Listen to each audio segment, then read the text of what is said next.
All right, anyway. Welcome on in. We are here to continue with the LilGecko's 100% TAS. Yesterday we got a nice ways into it. And yeah, I'm excited for the rest of it. First of all, Jimbo with the first. Jimbo in here first, but other than that, hello Colding, accidental user, Nitro, Minin, Ace, Rain, Mrs. Dash, Zandon, Dino, Nutwalker. How's everybody doing? Welcome on in. It's time. Let's get back into this. Let's get back into this video. I believe Coral Skip just happened, right? Yeah. So Coral Skip just happened. Man, we're just blasting right in. The Black Chocobo was parked outside the cave, so that had to get picked back up.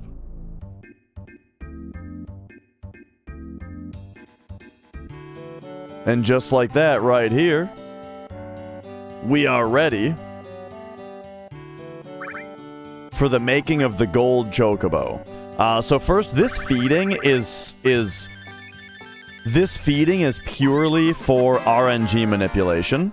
That feed doesn't do anything except that it gets the spot on the RNG table to the correct spot, so that this mate will produce a gold chocobo with the Z-Nut.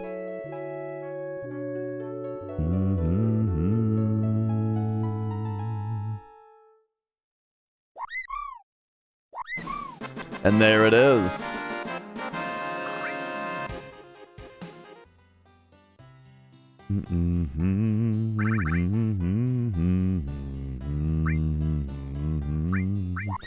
That it would take a... I mean, you would have to wait for the load time. Unless,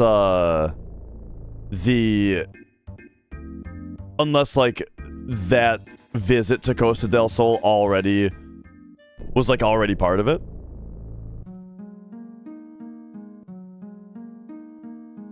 Alright, and here's Quadra Magic. And then I'm very curious to see the TAS route to actually getting Knights of the Round. It's already interesting, the Highwind Park spot right there. Like, actually, a Highwind Warp, is that where they, like, intentionally get that weird bug? I think there was one in the Lotad, yeah. Hang on, I want to see about this. So this is really interesting. What I do is I fly the Highwind east and then park it and run east with the Chocobo directly from the farm.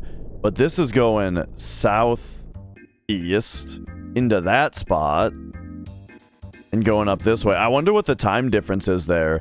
It allows you to do all diagonal. But yeah, very interesting.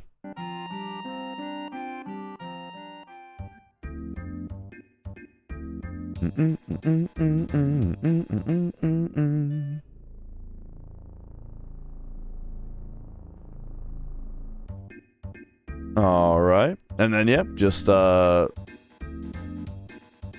southwest from Medialish gets you to Round Island most quickly. I figured this would be about the same.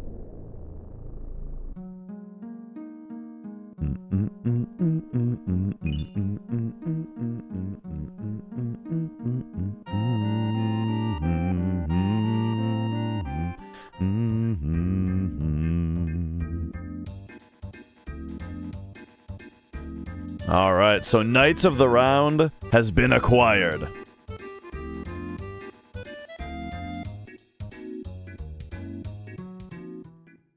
La Da da da da da da da da da da da da.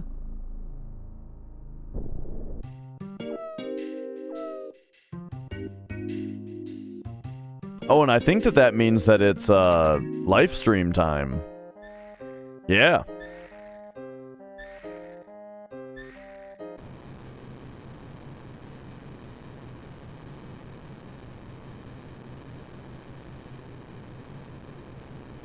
All right. So there's probably not a lot to be seen after this battle for a minute. In the live stream, there's not going to be much to be seen, so we'll fast forward through it a little bit. I am curious about this part, though. In fact, I wonder if they're going to bother attacking it right now, or if the strat later... I bet the strat later is so fast. Well, but then you'd have to chase it around on the world map.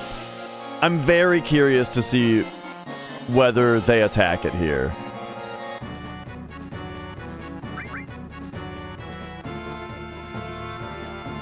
Okay, they're holding time. That's what I'm saying, is that Mug Glitch later is probably better. Oh, but the Curse Ring Steal! Okay, the Curse Ring Steal is sick. So yeah, I'm really curious to see how that's gonna work later then. Yeah, I wasn't even thinking about Curse Ring.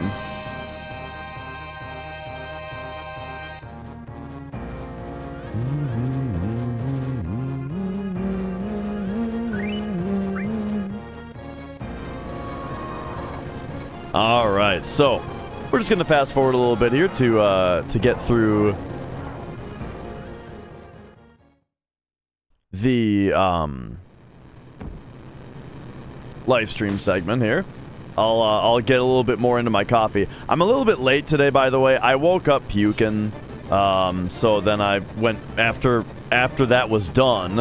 After I was purged, you know, I went back to bed. And yeah, but then I woke up, yeah, feeling better now, but I mean, we're late, you know, I just got up, I'm late, you know, something I ate, I guess, I mean, it had to have been, you know, because it's like I woke up, stomach didn't feel good, I puked, stomach felt fine, went back to sleep, you know, so, must have been something I ate. It was probably all those jalapeno cheddar Cheetos. I really like spicy stuff, but my body really doesn't like spicy stuff. I'm finding more and more. So I'm not sure if it was that.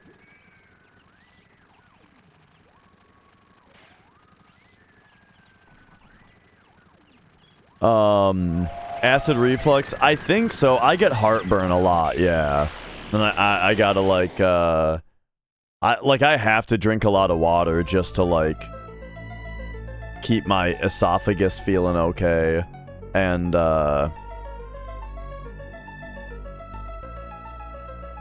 know, I eat like a Tums every once in a while too for it. Not Flamin' Hot Cheetos. Flamin' Hot Cheetos are really hot, but these were just the jalapeno cheddar ones, which are not that hot.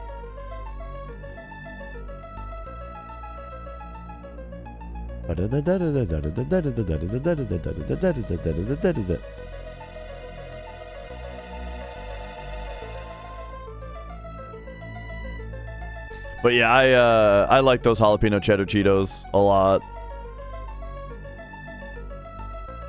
But also, I mean, I had a steak yesterday, so there, you know, I don't know, there's a chance that I undercooked it or something. Didn't seem like it when I was eating it.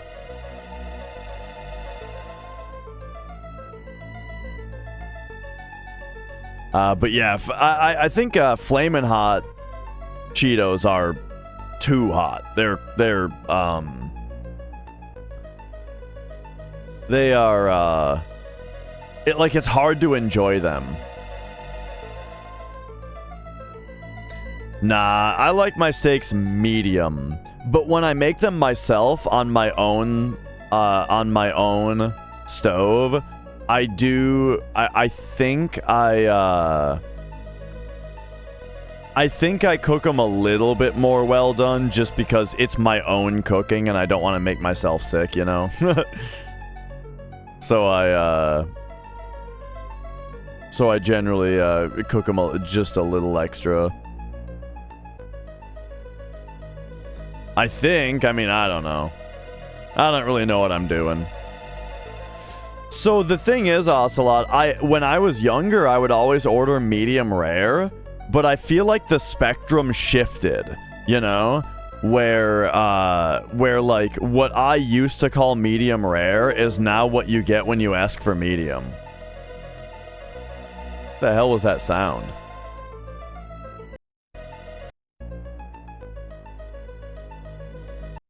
Did you guys hear that? Oh, that was my bot crashing.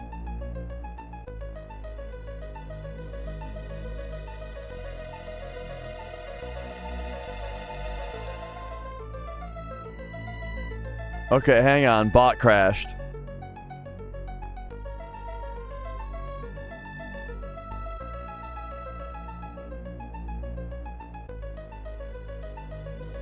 Let's see. Speaker bot is still doing okay for the text-to-speech. Okay, the bot is back up and running. Now we do one of these, which initializes it. Okay, we should be good now.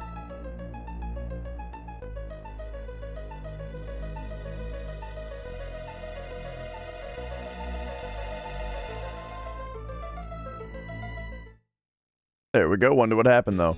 Anyway, what was I trying to say? Oh, yeah. That, like, the thing about Flamin' Hot Cheetos is that they taste way better than Cheetos. They're so fucking good. There's something about them that's just delicious.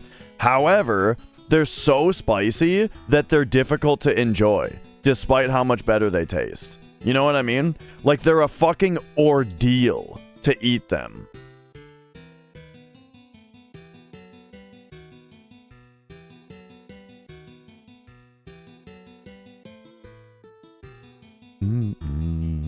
And that's how I kind of feel with most spicy stuff in general, is that, like, it's an ordeal to eat it, even though it tastes better than its non-spicy version.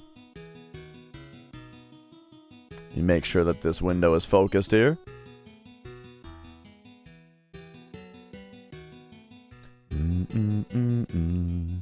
Your tongue starts to go puffy. Oh, yeah, and that's when you can just start eating them without even noticing, you know? It's like shots of vodka. Eventually, you stop tasting it. Your whole mouth is numb, and you can just pound 3 more down without even feeling it.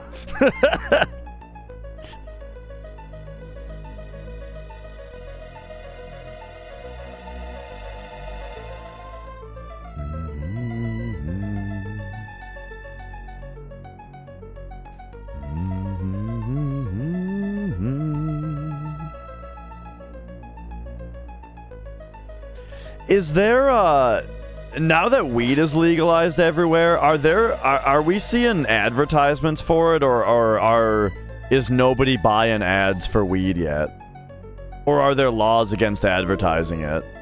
Is that, oh wow, my bot just crashed again. Okay, there's something going on with it today, I guess. Let me check the Discord real quick and see if there's, like, a big message about it.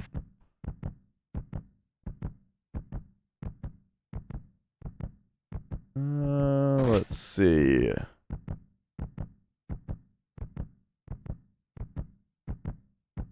Releases. A month ago, there was a new version. Except I think that's the version I'm on.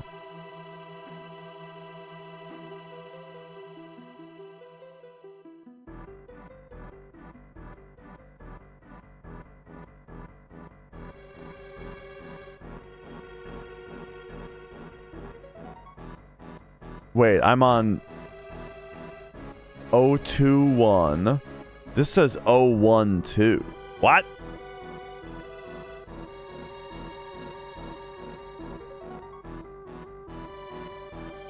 I'm just gonna check for updates on it.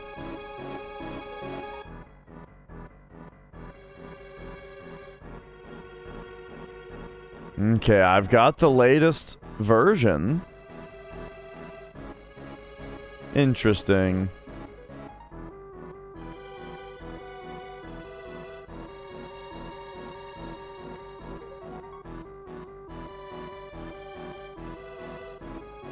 Hang on, I gotta do this just so it works. And then I guess I'm gonna see.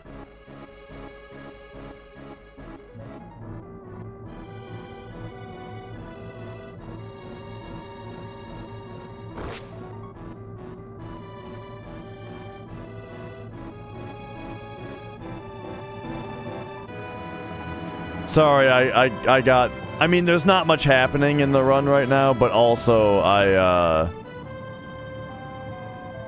trying to figure this out here real quick. So here's this. Set that to that.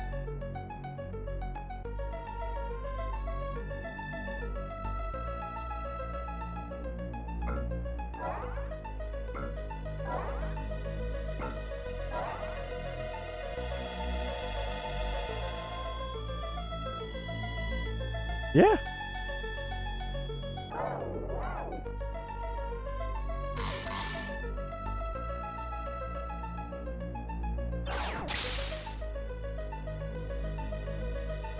Okay. Oh.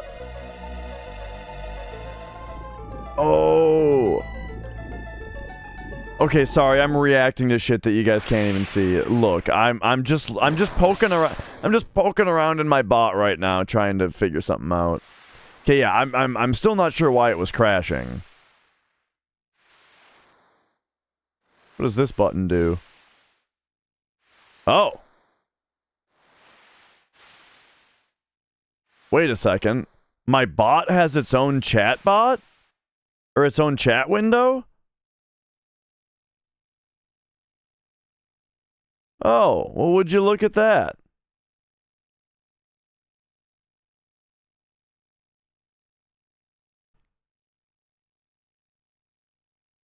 I wonder if this window is able to be hosted on like a web.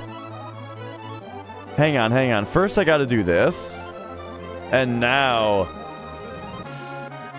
There we go. Okay, I'm gonna have to poke around that later, because that might actually be really nice for the stream. I might be able to use that somehow. Okay, anyway, we're back. Let's real quick see what the party selection was here. Hang on, also, for the record, TAS goes around the right side. For the record, I do it the same way the TAS does it. I do the TAS strat for that part. Alright, so what was it? Tifa Yuffie just went in the party?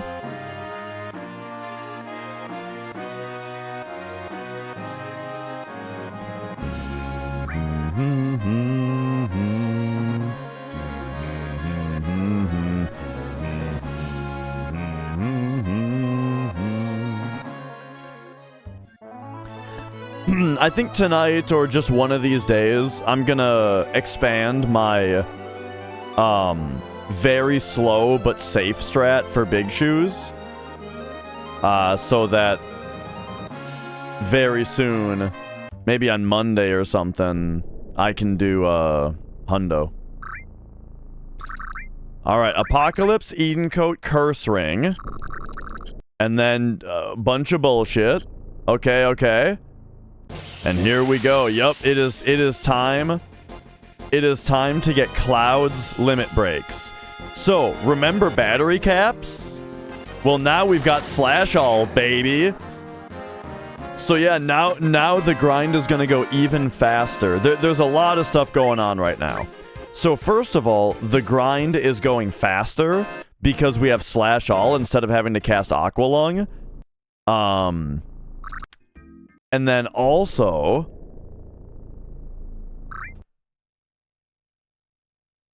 let's have a look at some stuff here.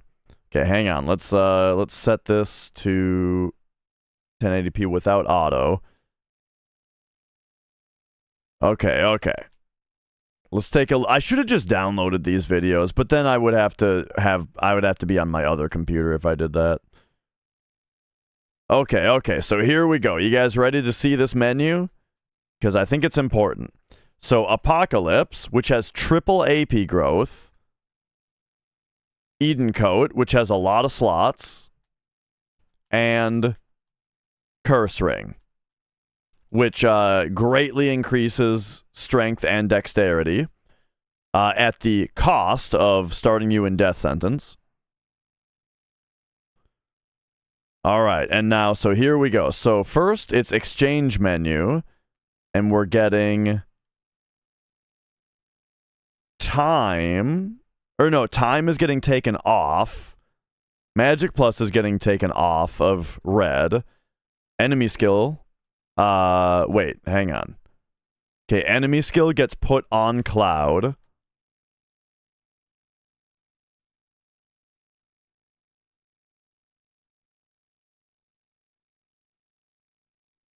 This enemy skill gets removed from Kate Sith. Steel gets removed from Sid, I'm guessing? Yeah, Steel is removed from Sid. Okay. Yeah, inputs are programmed. Yep. Yeah, there's no way. Like, it doesn't matter how much you practice. A human cannot do that. With their slow-ass human hands and muscles and tendons and shit. And buttons on the controller, for that matter. Like, the rebound of a button to be able to repress is not really fast enough to be able to hit 30 times a second. You know what I mean? Like, the physics are stopping it.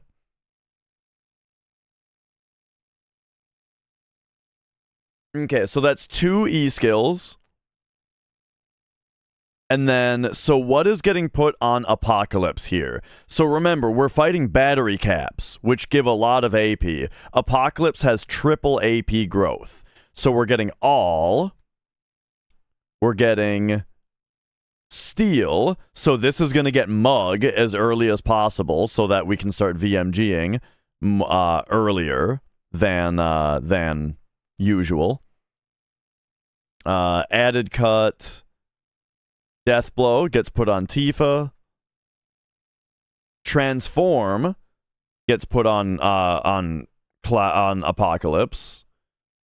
Interesting. I mean, I feel like that one all getting mastered is going to be pretty good. But Transform is getting on there as well. Okay, so then third enemy skill. Morph on Tifa. Yeah, it must not be. Slash all on Cloud.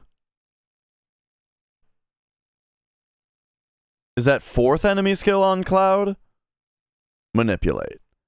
Yeah, because I'm pretty sure it's E-skill, E-skill, E-skill. Slash all, E-skill, manipulate. And then this is Steel. All right. So that's the setup for the Cloud grind here. And once again, RNG manipulation. Like, so this is going to be the start of part 2 of the, like, you know, since this is the start of part 2, we can briefly talk about world map manipulation again. I talk about it more in the first part, during the Eris grind. But very basically, depending on the so first of all, every time that the world map loads, it takes your current in-game time, like the number of seconds of in-game time, and it uses that value to seed a random RNG table. And that table then is, you know, it's a table of all of the random numbers, and your position on that table moves along for what is the current RNG value, depending on what your inputs are on the controller. And so the thing about this grind is that RNG is being manipulated to do a couple things. Firstly, it's trying to get a battle as quickly as possible. Kanata! Thank you for the 5 months. Thank you. It's trying to get a battle as quickly as possible, which is helped by the fact that we're in the forest. It is also trying to get the battery cap fight every fight, because RNG also decides that. And that's about that. So it's all dependent on the inputs that are happening on the controller, where RNG is on the table. And then not only that, but then notice also, before he gets the fight, he stops. That time he didn't have to. But he stops and then gets the fight. And the reason for that is because once he does all the inputs, that gets RNG where it's supposed to be, and for getting the fight. But then for the fight itself, battle RNG gets seeded based on what frame the fight starts on. So the movement sets up battery caps, and then waiting before getting the fight, as we see right here. Wait, and then he gets the fight. It was only a couple frames, but that's all you need. That is to seed battle RNG so that Cloud gets the first turn for sure. And then the battery caps never get a turn, because Cloud always gets the first turn. On top of that, as Dino pointed out in the chat, he's also always getting the fight right next to the Chocobo, so that as it's loading in, he's getting on the Chocobo, boom, and then getting off the Chocobo. So the reason for that is after you get out of a fight, there's like a 5-second grace period of time where the game does not check for battles and does not increment your danger on the world map. And that's a big waste of time. When you get out of a vehicle, though, or off of a vehicle, or whatever you want to say, including Chocobos, there's a 1-second grace period before it starts incrementing your danger. And so you can overwrite the out of battle grace period with the vehicle grace period. You know what I mean? So as he comes out of the battle here, it sets it at the 5-second. But when he gets off the Chocobo, it overwrites it with the 1 second. Saving like 3.5 seconds. Every time. So yeah, that little hop on the Chocobo, long story short, saves like 3.5 seconds. Jezreel, why thank you for the 11 months.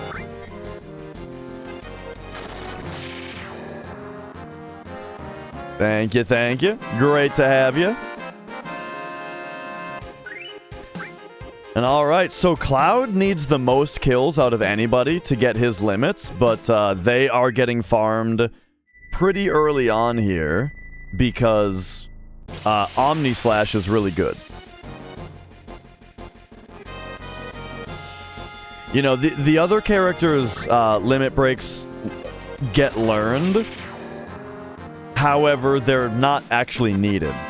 Right? None of them are needed. I believe that's true. Omnislash, on the other hand, is really good. And so it will be learned pretty quickly here.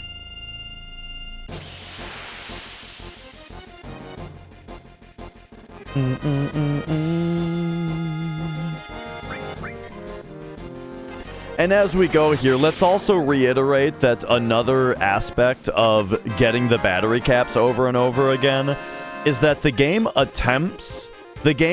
gives a good old college try of giving you not the same battle in a row. When you get into a battle, the game does its RNG check to see what battle you get, and then it actually checks whether it's the same battle as the last battle you got. And if it is, it will do one reroll and give you whatever it gets at that point. It won't check anything on that one. It just re-rolls it and gives it to you and gives you whatever you get. So that means that in order to get the battery cap battle again, you essentially need to find an RNG position where you get the battle twice, you know?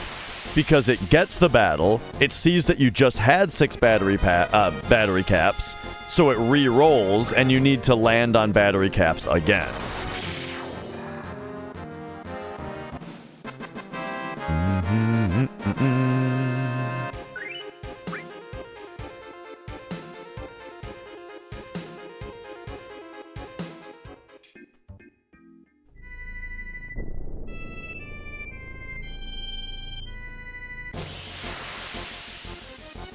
All right. Oh, this is part 2, Colding. We are... So the actual time of the run right now is in the realm of 7 hours.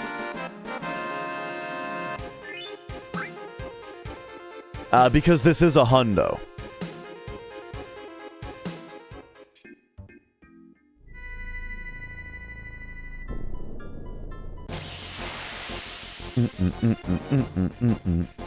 So yeah, I love the RNG manipped in such a way that we end up right next to the chocobo every time. That's so great.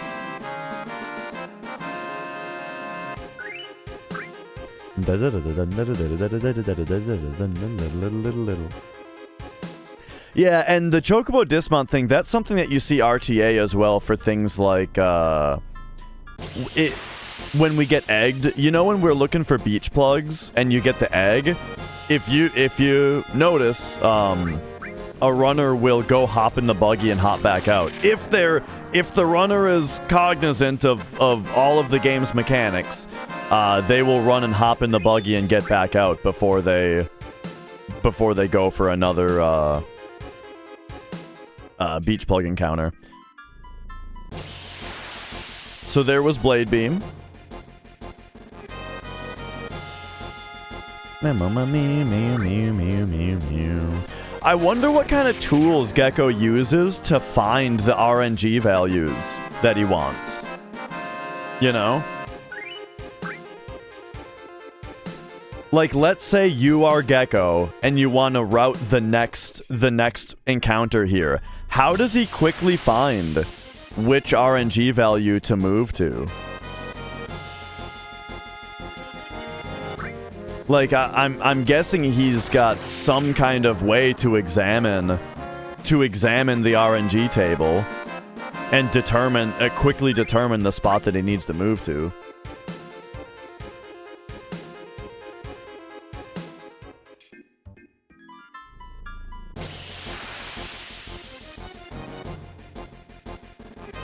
Yeah, that's what I'm thinking, Ace.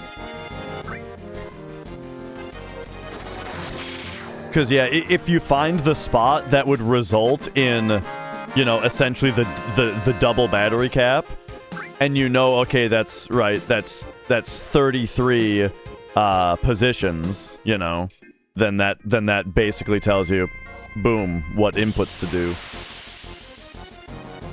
But that actual examination I find interesting.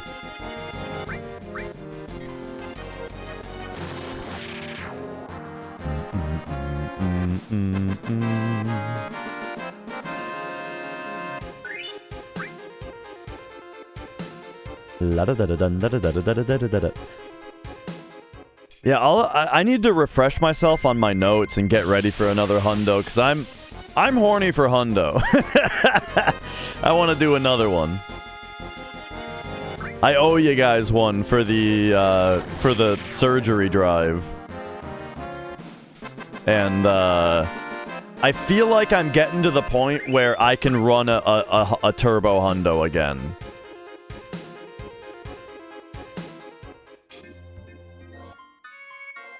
Well, so the inputs are all similar for sure. Where it's like I'm guessing he's holding R and L, and then just moving up or down for the number of frames that's needed.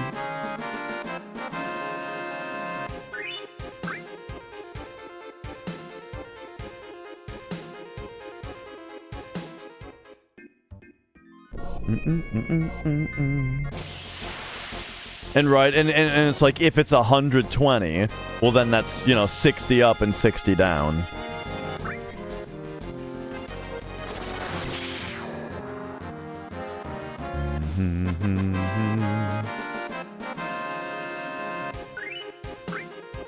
But what I'm saying is that, like, yeah, the inputs are the same or similar, but it's like, if you are him and right now, it's like, you have to have some kind of method of looking at how the RNG table constructed, quickly identifying what the next spot is that you need to be at, you know? And I realize that that's relatively simple. I'm just saying, it's interesting.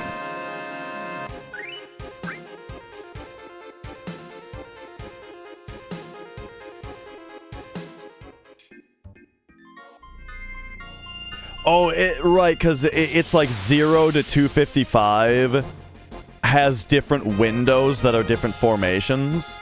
And so 172 to 255 is battery caps.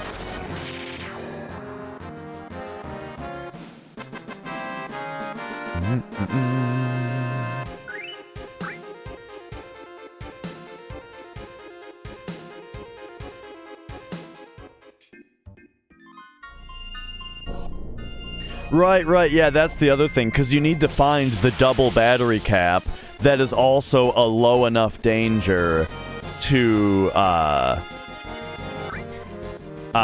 for you to actually have that much danger by that time.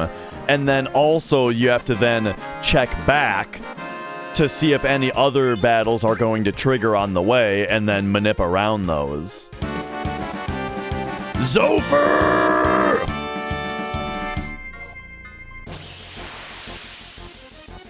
Zopher, thank you for the 7 months.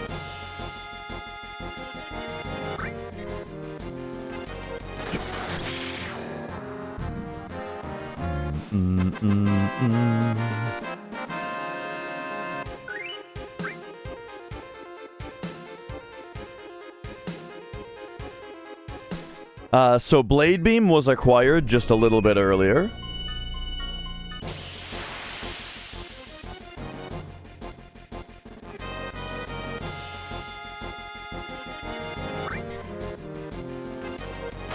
Meteor Rain coming in soon here. La da da da da. Man, I think that my Hundo PB is pretty good. Speaking of which, I never submitted it, did I? I don't think I ever submitted that 1606?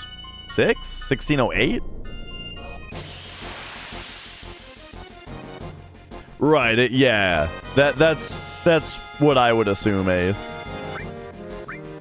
Because the thing is, like, as long as you write the script correctly, then it's not only faster, but it's going to be more accurate as well, you know? It's a lot less prone to human error.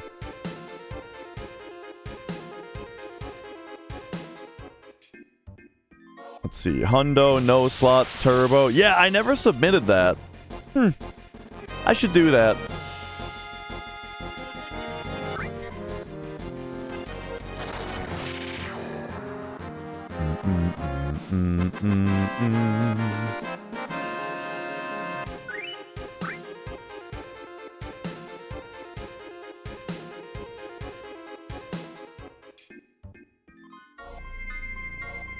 All right.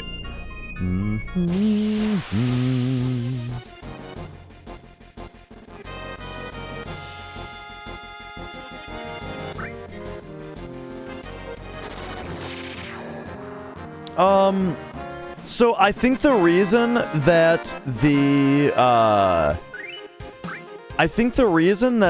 inputs are so similar is just because that's the correct way to do it. But if you pay attention, the distance that he runs every time is different, right? Meaning it's a different spot of the RNG table that he's going to each time.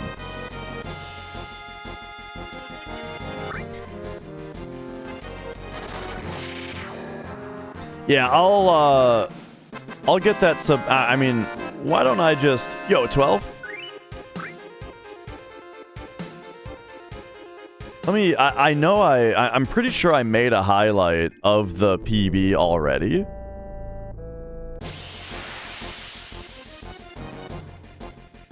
So let me just find that and I'll just submit it right now. Here's 1644.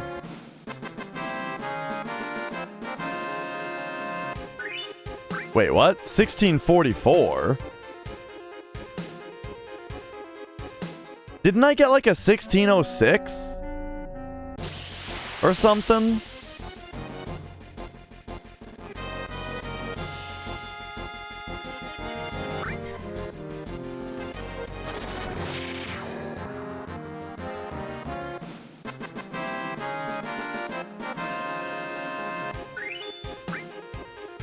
Am I crazy? Did that not happen? You already sent it to me, Ace.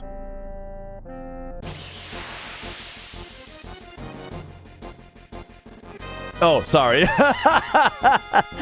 Sorry, I didn't have chat up and I popped it up.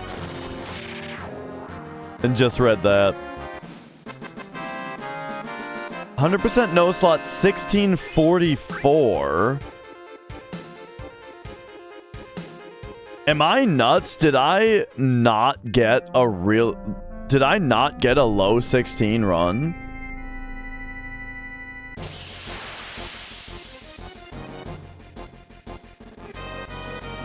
Hang on. Apologies to disrupt, but like, what is this run? Hang on. I think where do I put it so that it's visible?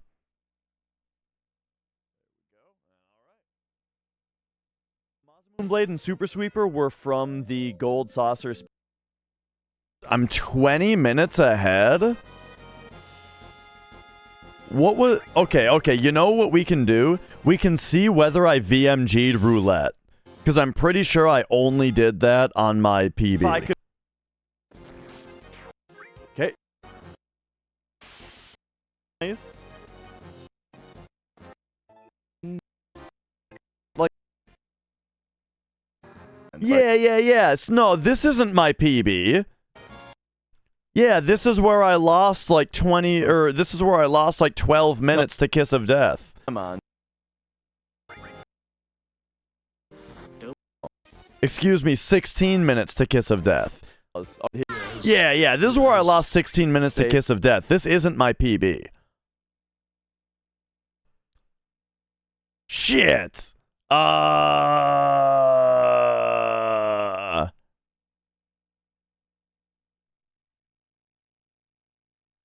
Okay, let's continue the TAS back here.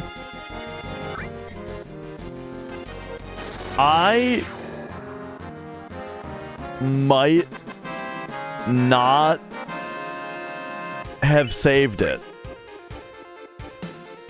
Oh, I know another thing we can do to look. Here, let's just bring up my live split.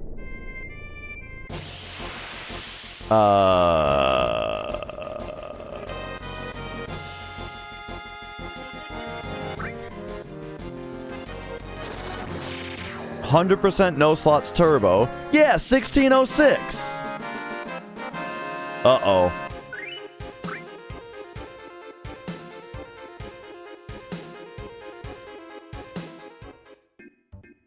Yeah, that's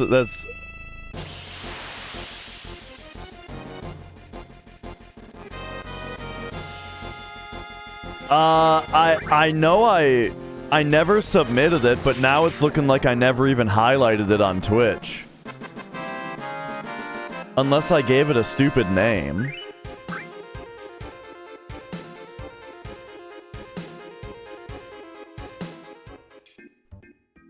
Or...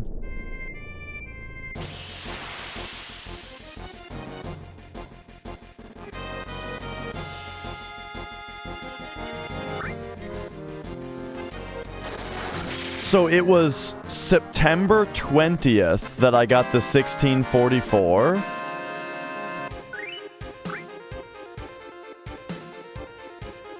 Or at least that was the day that I highlighted it. Okay, so then... We gotta go way back here. Does L1 R1 during a back attack actually negate enemies' bonus damage, or is it only visual? It is only visual in the exact same way that when we get a preemptive on a boss and we throw a grenade at it and the grenade turns it around, the Braver still does preemptive damage. Same exact reason, is that it's only a visual thing.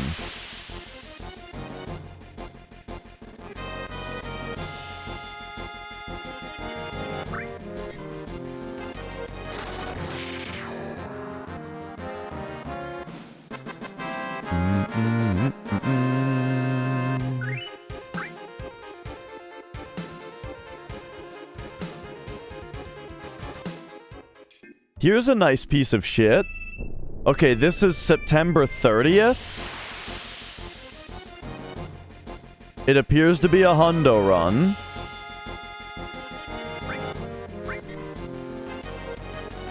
This is it. Oh my god. It's expiring in 1 day! It's expiring in 1 day! That's so funny. Okay, hang on. We're gonna save this real quick. Oh man, am I glad I checked. Okay, hang on. We gotta do one of these here. Come on. Okay, so pros crack.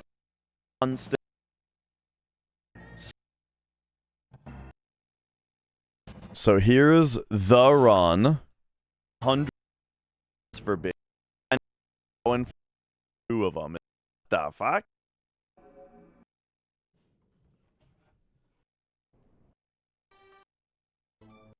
Also, by hang on, did I reset it here?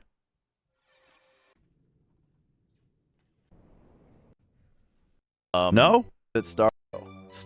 I just got up. Wait, did I not show the system reset? I had to have. Are we 4? And fucking hell, I didn't show the system start. My everybody and all. What an idiot! Wait. Oh no, yep, that's that. Okay, okay. For the and all. Whoa, it's Mrs. Dash.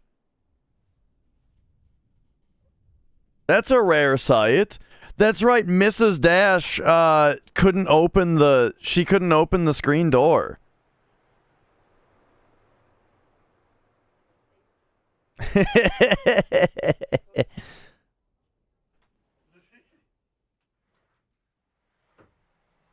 I don't know why she even wanted to go out that way.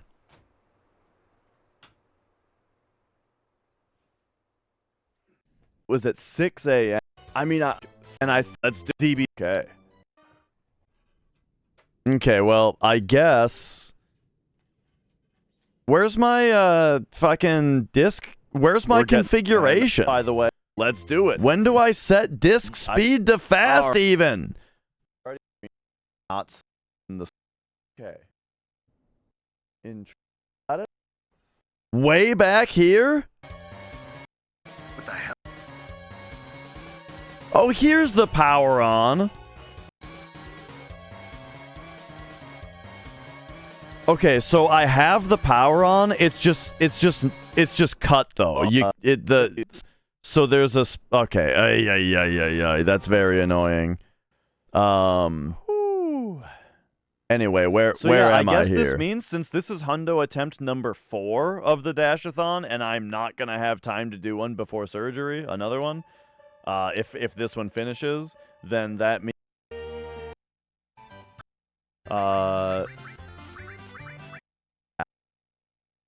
with my okay. Where are we cutting this off?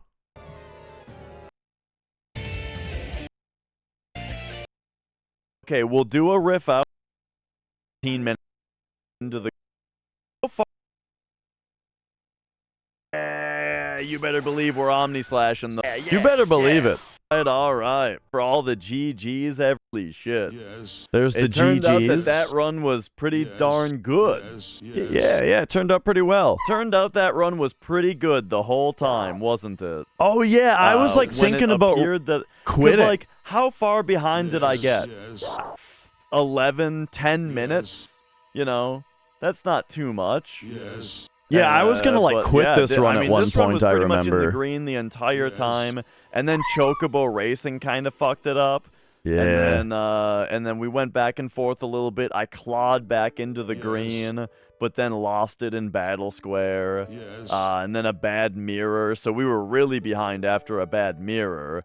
But then I clawed my way back as much as I could into being barely ahead going into the crater, and then my crater was fucking 17 minutes faster than PB's crater. So that's that. Yeah, I didn't lose 16 minutes to I didn't lose 16 minutes to Kiss of Death this time. No turbo is 1559. Incredible generosity. Spends the last okay, wait a second. So here's like the verification.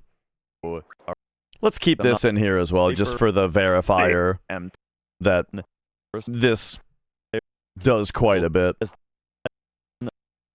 Albert Boomerang, the gun style contained more 0. Oh yeah, and then here's where we see the equipment on the other characters. For a minute. Holy shit. Okay. Whoo.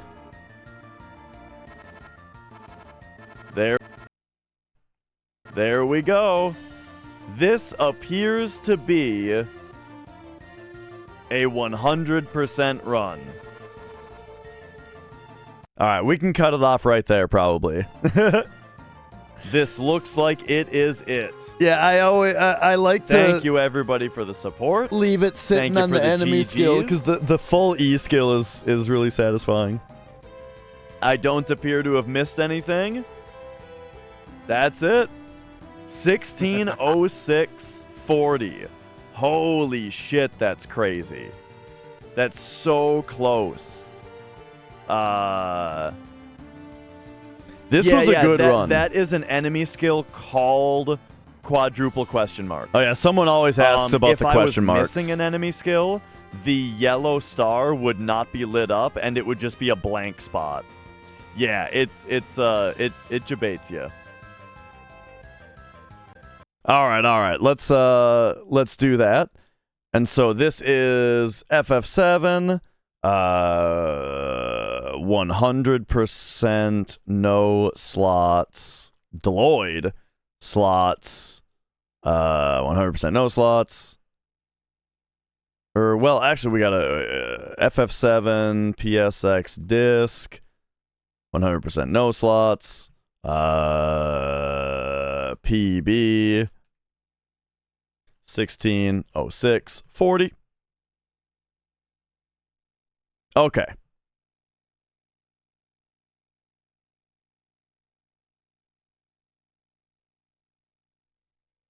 There we go. Okay. So that's getting saved, and so I can get that submitted once that's done processing. Okay, disaster averted. I mean, the thing is, I'm gonna beat the 16:06 at some point anyway, but, you know. So, like, it wouldn't be the end of the world if it was gone. But I'm glad it's not.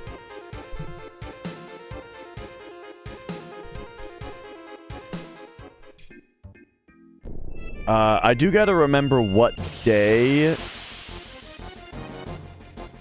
that was on. September 30th. Okay. What the fuck?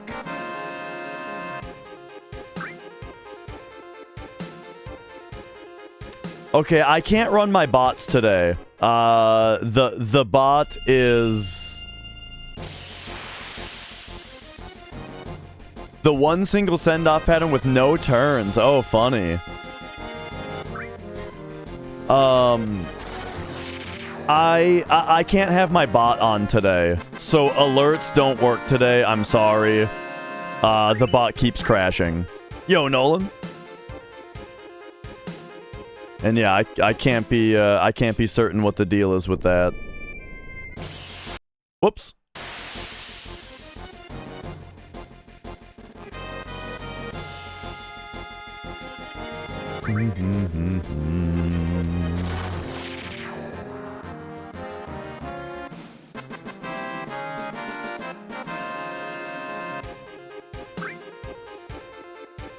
So I'll have to take those log files and take a look at them. Yeah, I've been noticing that. Right. Very slowly. The camera's been very slowly panning left this whole grind.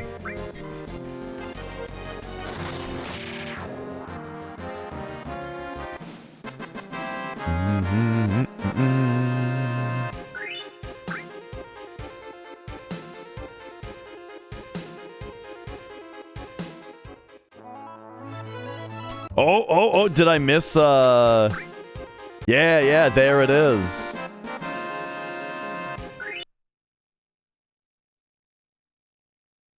Well, so this one... Okay, I guess that's just enough. It's not... It's probably... not Meteor Rain quite yet, but it's just enough. Maybe Meteor Rain will get learned from the mirrors or lost number or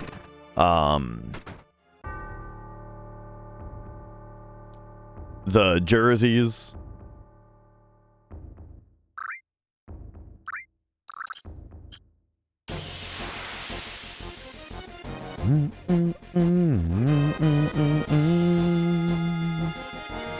Here's the old mirror fight. Oh my god, that's right.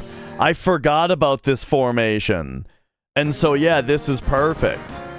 Boom, learned question marks.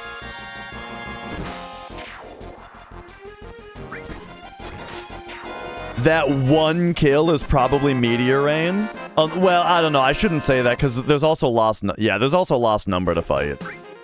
But there's the mirror drop.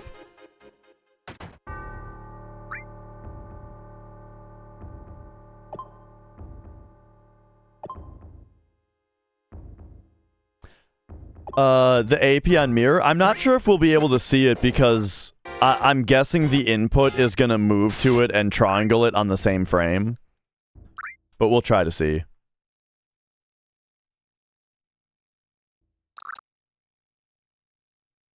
Oh no, you can see it. Okay.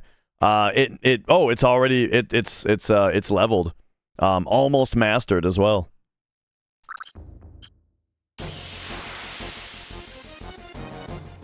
Right. Yeah, I'm just really curious to see the number of kills that's accounted for.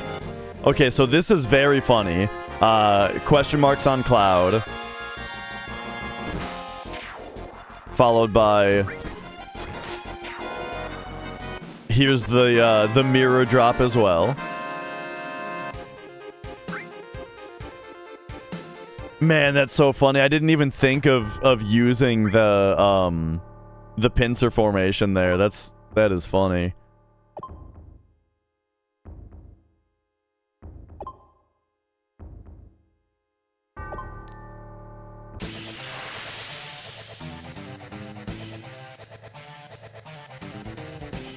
All right. It's lost number.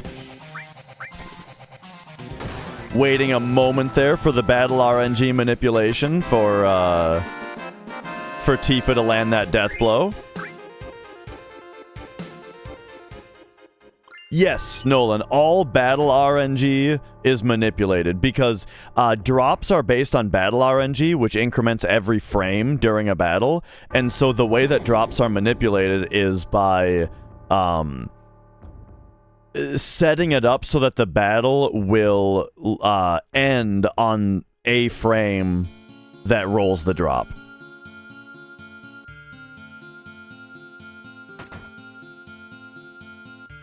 4-element monster? I'm not sure what you mean.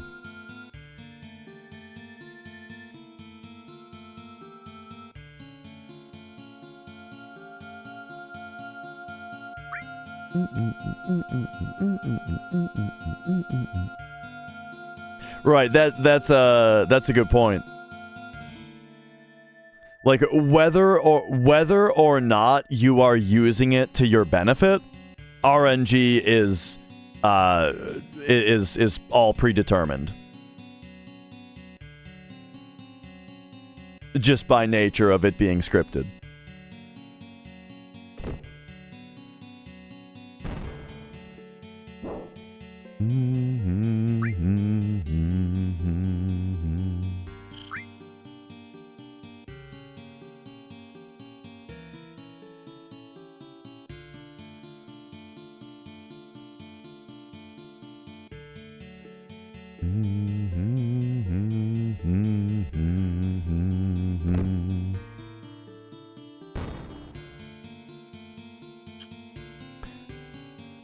So the deal with that monster Lost Number is it has a physical side and a magic side.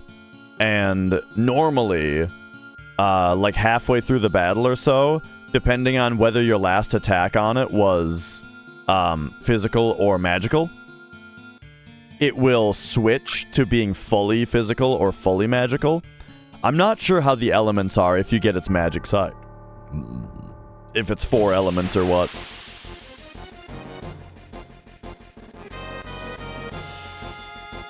Alright, so a couple battle skips later, we're taking this fight. Ah, getting the mute mask. Very nice. So yeah, since we're on part 2 now, we need to reiterate exactly how RNG manipulated all of this is, okay? So, first of all, the battle skip that he did earlier, let's briefly show that. Like, we're gonna briefly talk about just how RNG manipulated everything is, okay? So, firstly, he does a battle skip right there. Boom. The reason for that menu is because he opened the menu on the frame that a battle was going to trigger, which skips the battle.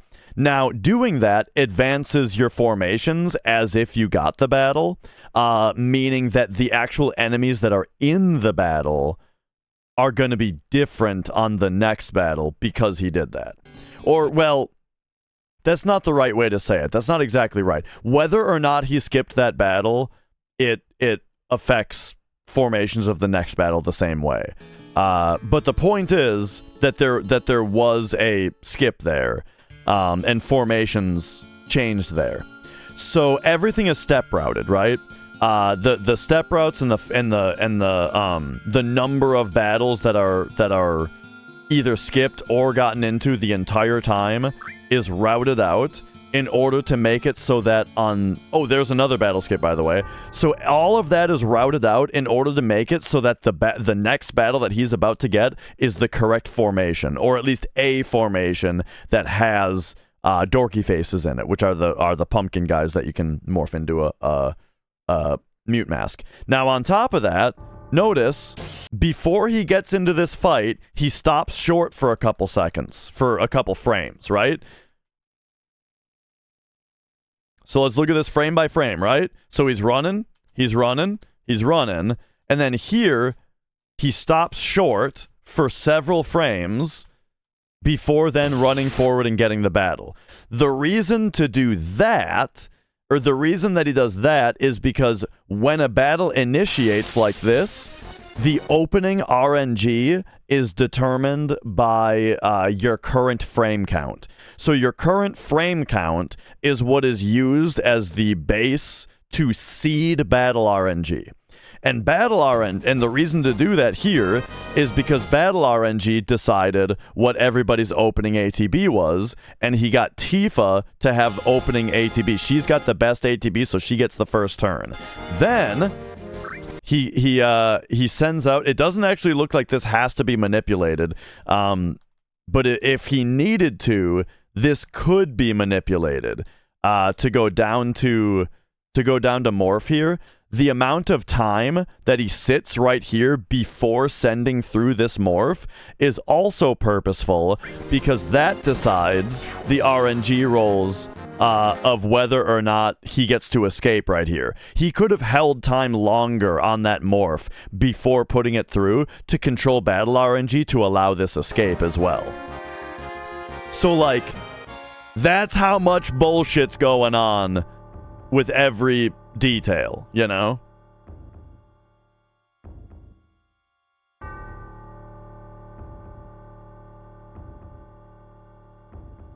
Samraz, hello, hello. All right, so there's the mirror, there's the mute mask. That's quad question marks learned. Oh, this is gonna be great. That was also Cosmo Memory, Lost Number Fought. Oh, yeah. So the reason that Cloud is twitching when he's running is because the game gives you a different amount of danger for a battle. Oh, yeah, that's right. He played the final note. Maybe it doesn't matter, right? Like, maybe we're coming up on a spot where he's got frames to spare due to RNG manipulation or something, and so he can afford that last note. Anyway, so the reason Cloud is twitching when he runs sometimes is because the game gives you a different amount of danger, which decides when you get into battles, depending on whether you're walking or running, but it only checks whether you're walking or running every 8 frames. And so what he's doing is running on all of the non-check frames and walking on the check frames in order to be able to mostly have running speed while getting walking danger.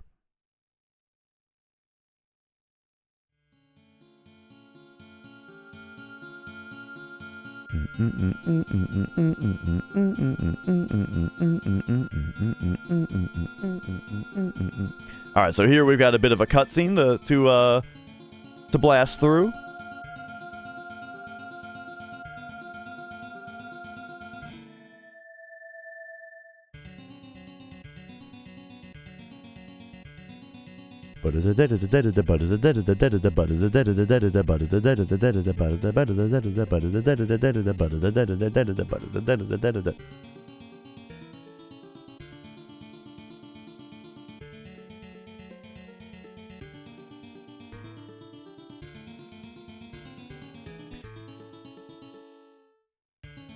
Yeah, so enemy away will of course be obtained in Chocobo racing. Yeah, I wonder if it's necessary. Because it just seems like the efficiency of movement... You know, the efficiency of movement with being able to stutter step is so good that I feel like enemy away would only really get in the way with how much that that the route wants to get into fights. You know what I mean? Yeah, exactly. So like a lot of the time, you know, like in RTA, we're having to put on RTA, put on enemy away and take it off a lot, to make sure that we're not using enemy away when we don't want to, you know? And yeah, as far as the stutter stepping goes, he just doesn't even need to bother with that. Okay, that's making sure that all of the shop stuff here is obtained.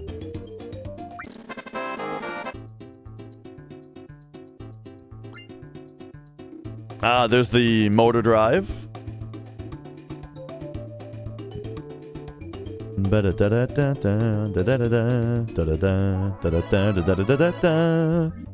Oh, there's a warp! That's what Dino wanted to see! Okay, this is insane. Okay? So this is a very weird... This is a bug in the game that he's exploiting. So here he's getting into the high wind and the chocobo on the same frame, which kind of bugs the game out in a weird way that makes it so that he can fly the high wind over here.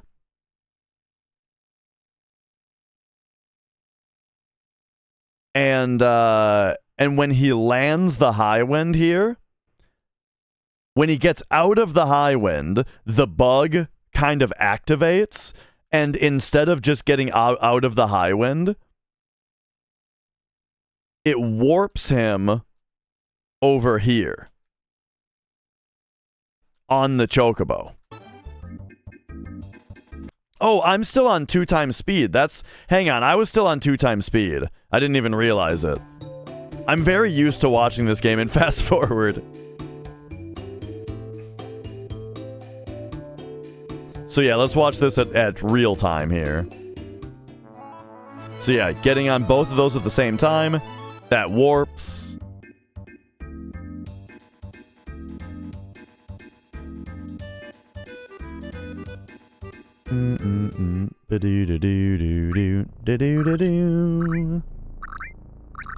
And so the reason to park the Highwind over there and then bring the gold chocobo over here is so that then when he gets the submarine, he can park it over on the west and have the Highwind ready to go over there. Very similar to parking the Highwind at Coral and then bringing the chocobo over the mountain and going into Mount Coral for the train part.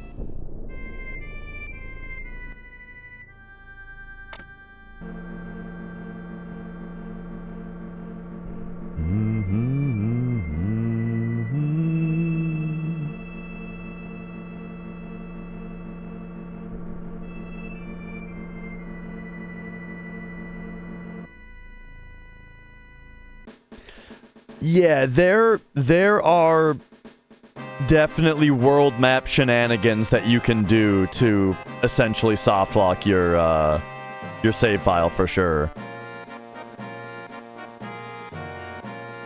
Like, you can do calm skip movement in order to get yourself over to the Temple of the Ancients island, but then you're essentially soft locked because now you're stuck over there. Unless there's chocobo tracks on that island, and then you can do it, and then you can get yourself back. I'm not sure, though.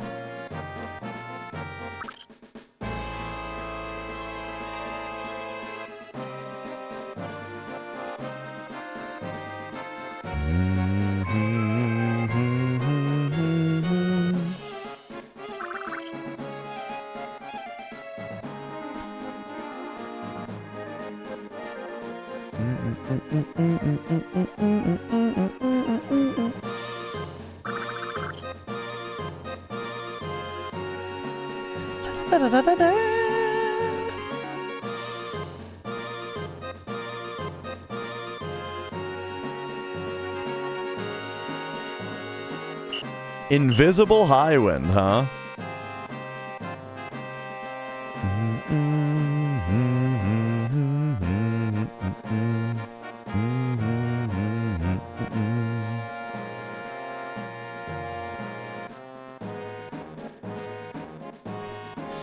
But yeah, when you say,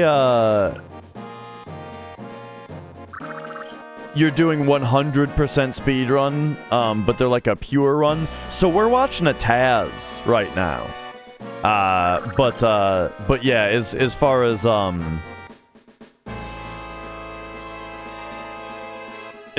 RTA 100% runs, those are done as well. But I mean, there are still like skips that are done in RTA runs. For minor stuff, like mostly minor stuff, like cutscene skips and stuff like that.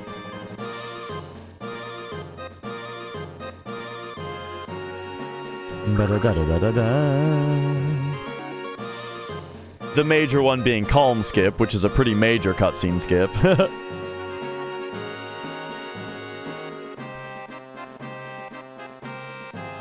Alright, so he's doing all of his Junon shopping right now before carry armor. Yeah, FF9 is a really popular run as well.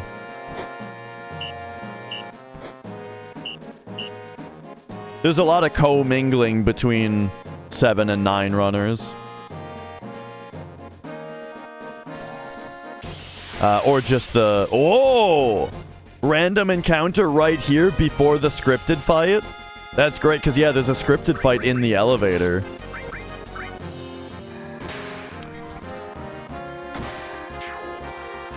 That's right, we have Vincent now!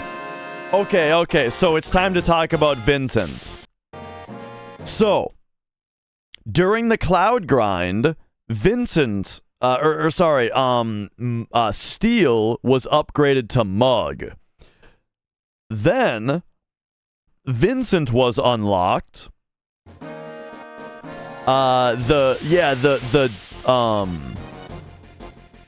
Vincent was unlocked.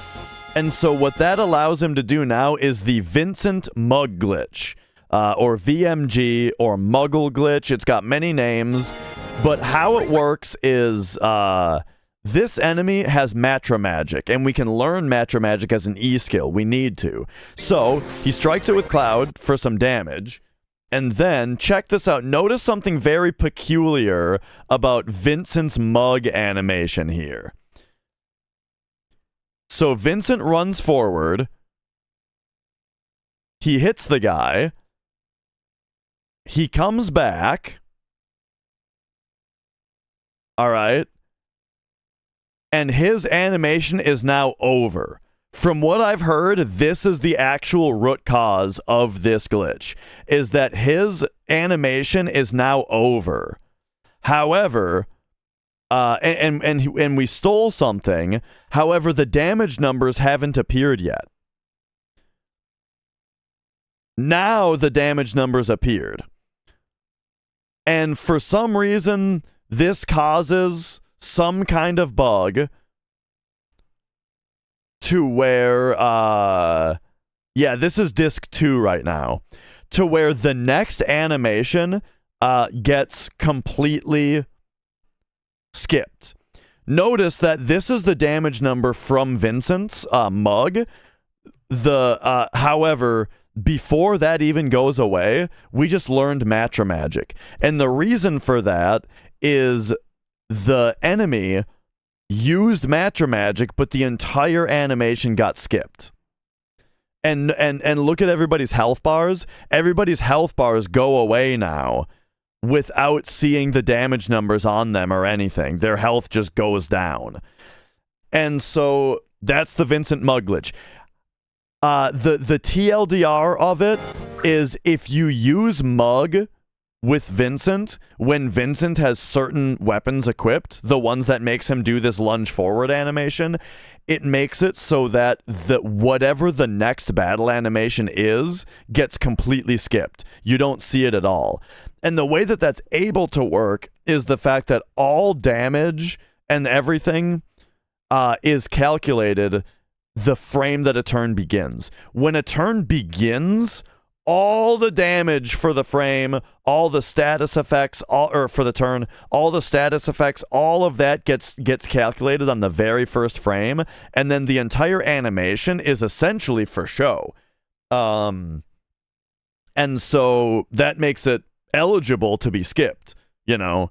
And so we see that right here. He just did the Matra Magic. It hit everybody. We learned Matra Magic, but the animation didn't happen because of the Vincent Mug.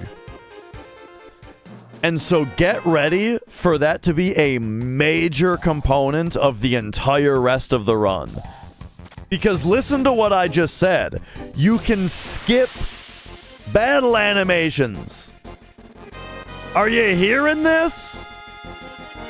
So yeah, get ready for, right there. I don't even know what got skipped. It was probably /all. Let's find out. Let's see, it was Mug /all, yeah. Yeah, also like the death animation of the guards and everything gets skipped, so they're still standing there even though they're dead.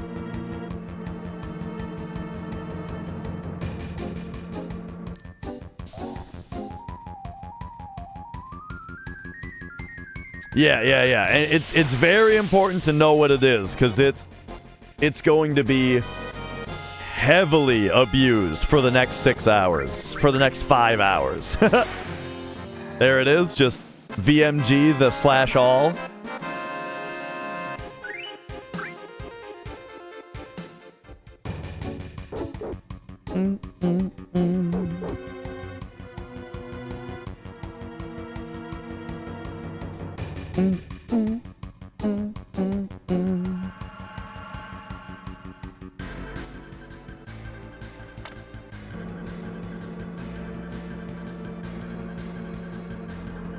And now the fact that you can VMG slash all, that has big implications for the rest of the kill grinds as well.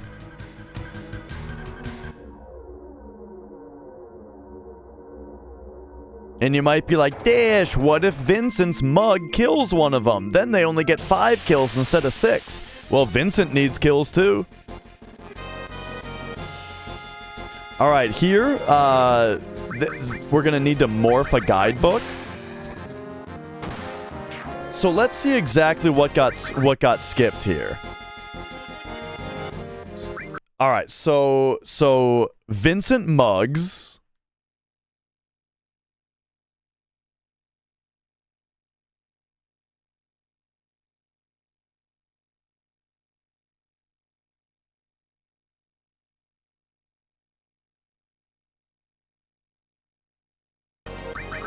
Oh, there it is.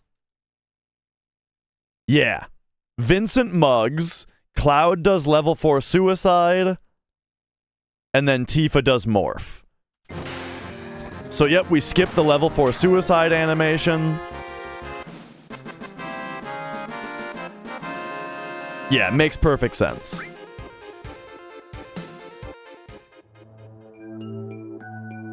It was Mug, level 4 suicide, morph on that one. Because we need to morph that guy for the guidebook. And then we actually need to morph another one. However, it looks like that's going to happen later, perhaps. Or wait. Yeah. Oh, Battle Square. Battle Square! For the other guidebook, probably.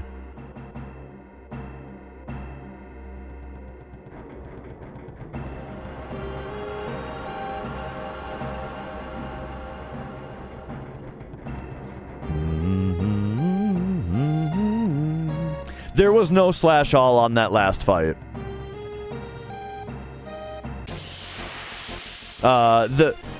The other ones were mug slash all, but that one was the ship was, the whole thing was mug, level 4 suicide, morph.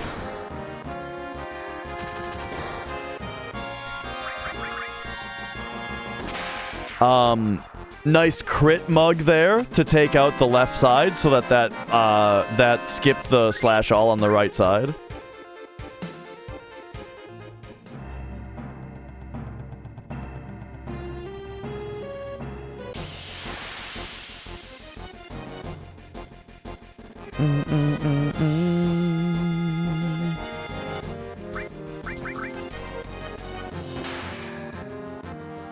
Once again, VMG slash all. What more could you want?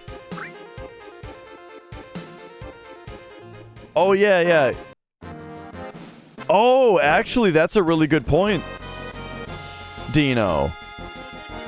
Because, yeah, he does hold time on this mug here.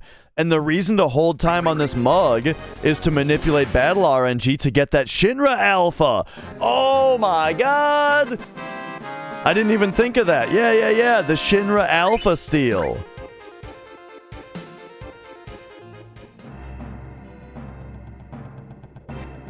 Yeah. So now, right, the entire first-class soldier fight later doesn't have to happen.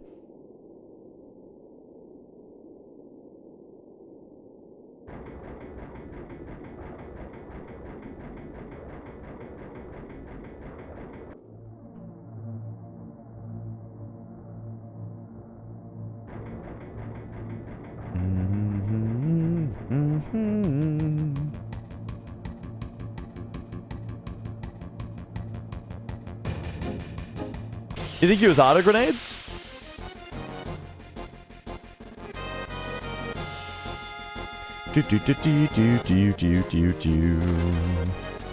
And there's just a perfect battle escape for you.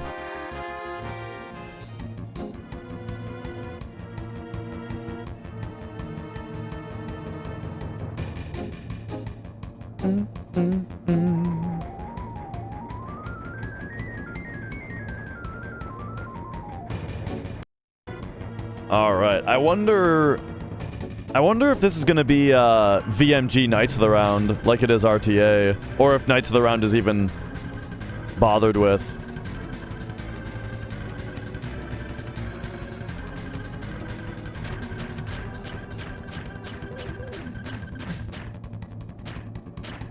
Okay, we're gonna have to slow this down.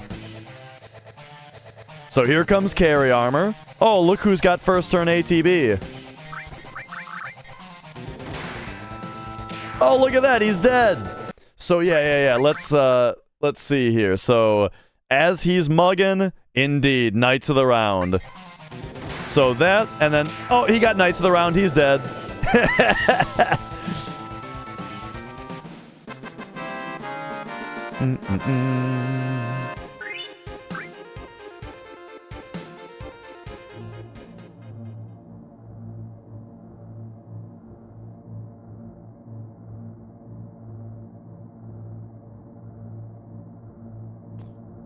All right.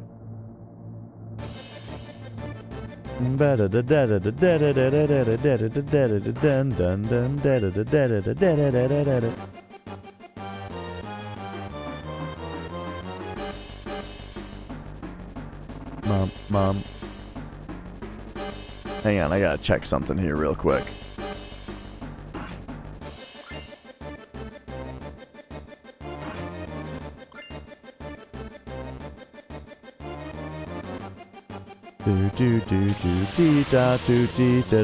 Dun.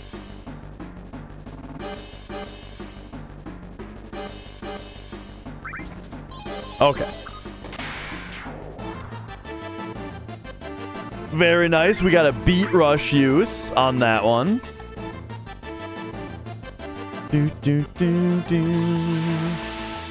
Yeah. Free beat. That beat rush was even more free than usual.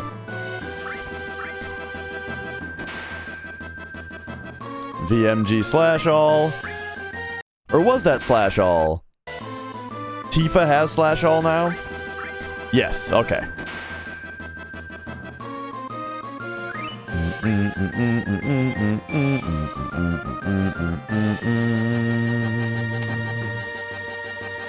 Rocksmith is going to be subscription based. I feel like maybe this is a hot take, but I feel like music games have always needed a subscription model, you know? Like who really wants to fill up their Rock Band library with DLC that's $2 a song? You know, some people, sure, yes, that option should be there. The permanent $2 purchase should be there. But I think that there's a lot of people that would much rather pay a monthly fee to have the entire library available always, you know? I feel like music games have it should have been like that for a while. So I think that you should still be able to buy songs if you want, but a subscription model is going to be really good for a lot of people. Oh.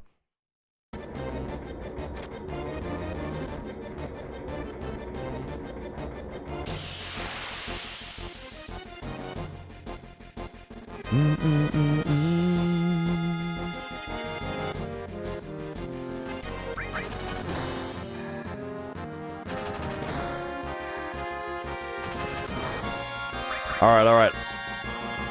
Same thing before. He held time for a critical mug, so that it would defeat that side, and then the slash all would defeat the other side. Has there been a Shinra beta? I mean, I'm sure there has been. But I didn't notice when the Shinra beta drop happened. It was probably way long ago.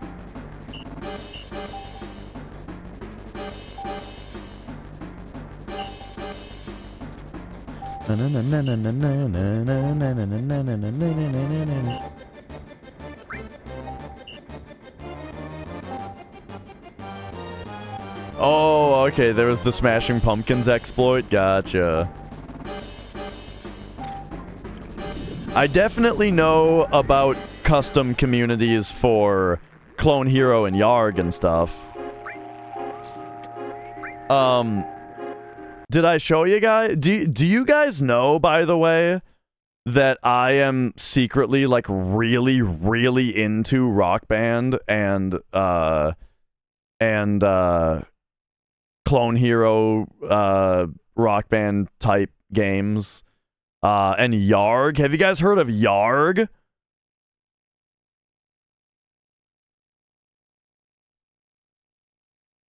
Yarg is a rock. It's like Clone Hero, but it's more like Rock Band. And so just the other day, so this is a custom that I just made very recently of my buddy's band, which they did a live concert recently, and this game lets you put a video background on. So yeah, so I'm all about making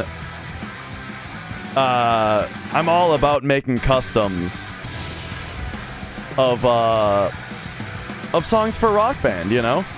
So like this same thing can work for like this same chart is readable by Rock Band 3 if you wanted to hack it into your PlayStation or your Xbox. But also this though is Yarg, which is a Rock Band clone. And yeah, it lets you put the video background in the background. So yeah, anyway, that's a thing that I'm into secretly. I love making custom charts.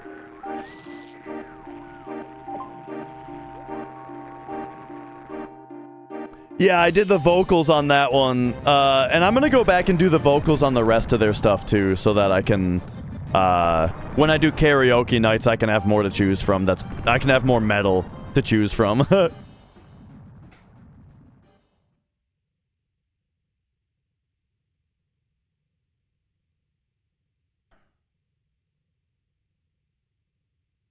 And all right, hey, there was a 950 on the timer for that one. Yeah. I've gotten 950. I got 950 in the race. Look at Vincent's happy little bounce back here when it loads in. Look at this.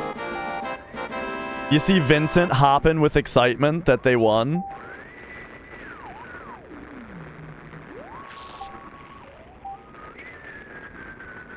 All right, we're just getting started here.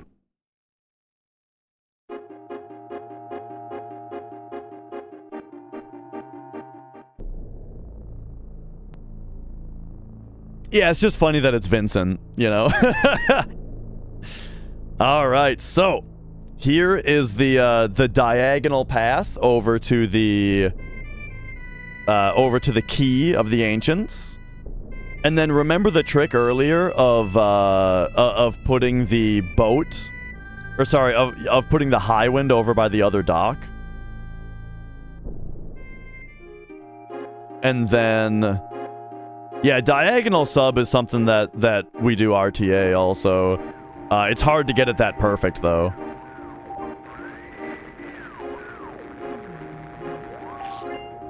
And I measured it. I think it saves like 2 seconds both directions. I think it's like a 4-second time save Yeah. Our RTA, I think it saves like 4 seconds total.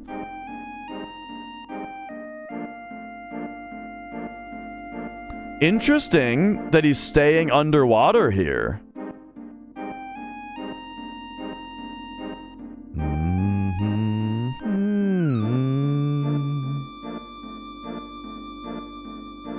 This is really interesting that he's staying underwater all the way to Gelnika, because you can't do diagonal movement.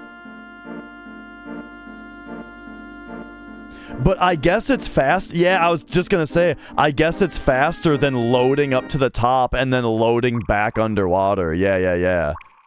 The fact that he's going straight to Gelnika makes it make sense.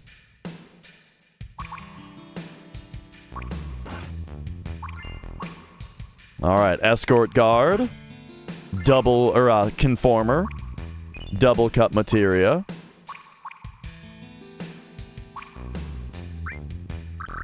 That was certainly a battle skip right there.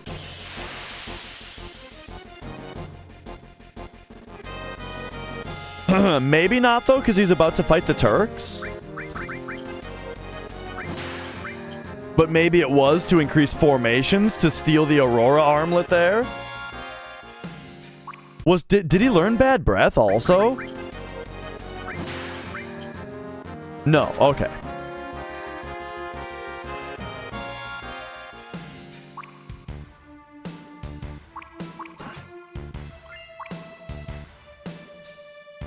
You know that, when I was first practicing Hundo, and I did, like, the practice segmented run, one of the, I did, like, a practice segmented run to learn the route and stuff. I forgot Heaven's Cloud. That was something that I missed. Just didn't open this chest.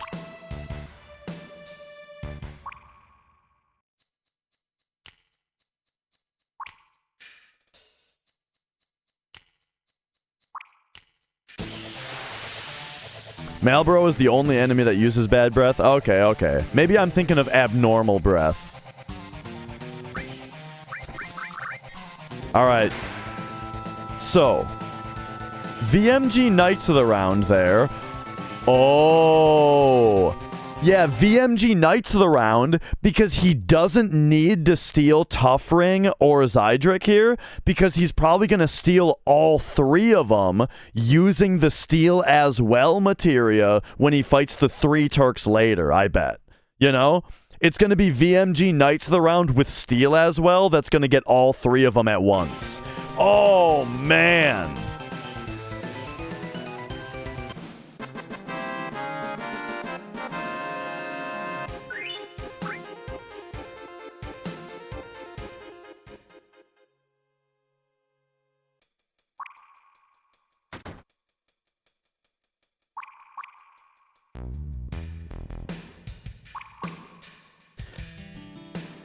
In RTA, we don't have steal as well by the time we go to... By the time we go there, right?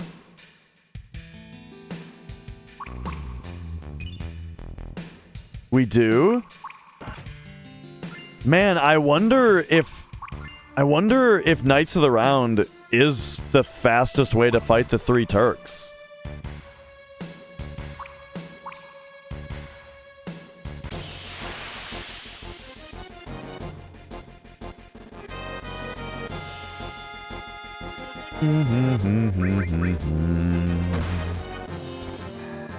Like, yeah, when you consider that, that means... Oh, there's Aqua. Okay, there's Aqualung on the other E-skills.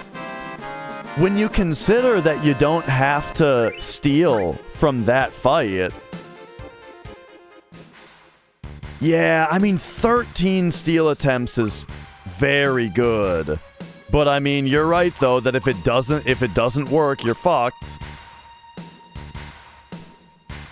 But like, you're a pretty high level.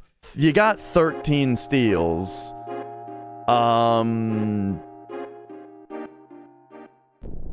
You probably don't have the sneak glove at that point though, right?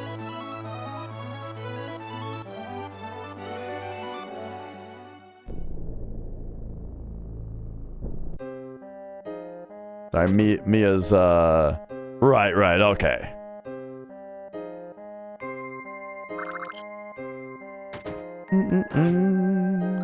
There's the 4th bracelet.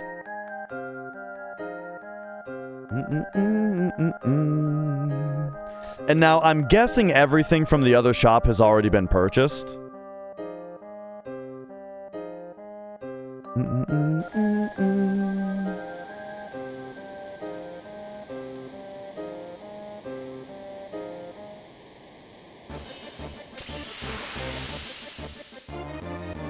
Man, it's funny. Now that VMG is a thing, the entire rest of this run is just flying by, you know?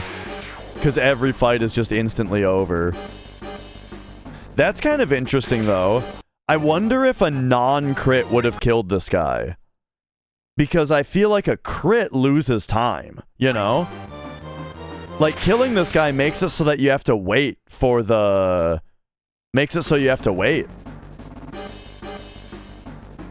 Yeah, yeah.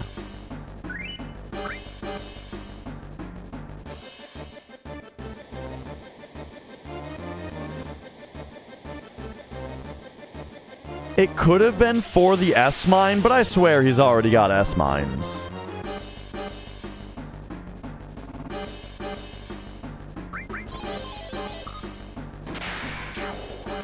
Ah, 8-inch cannon steel on that one. 8-inch cannon steel plus a free beat rush.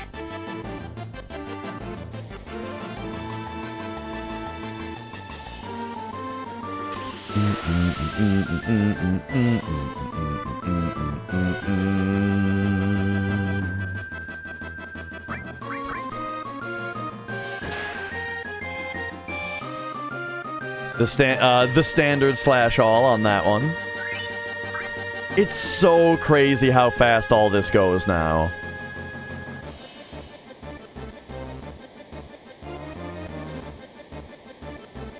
Mia. Stop it.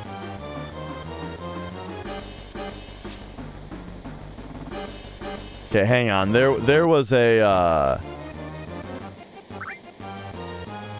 okay, a party swap there.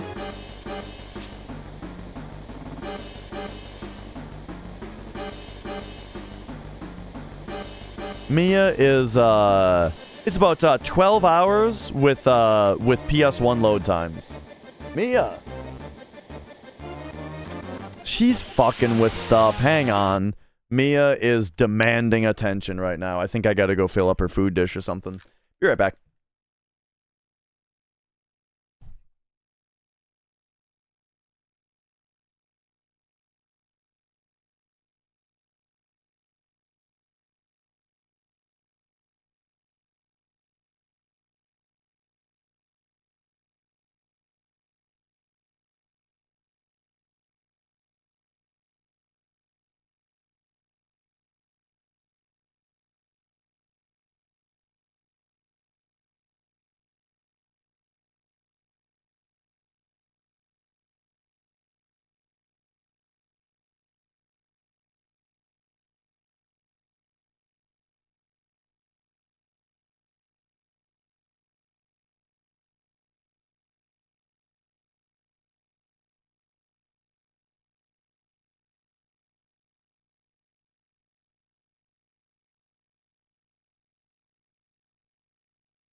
Okay.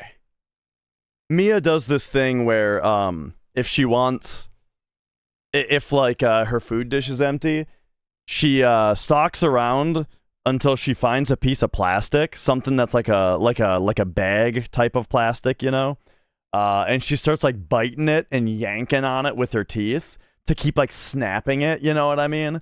And she just like fucking does that. She finds the closest thing to you that she can do that with, and then just sits there and does that to annoy you until you help her out, which is fine, you know. I'm glad it's an issue I can solve,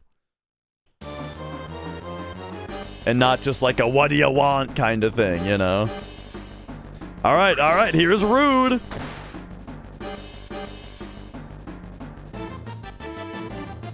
Don't need to VMG when you can. Oh wait, we can't because Sid has to be in the party.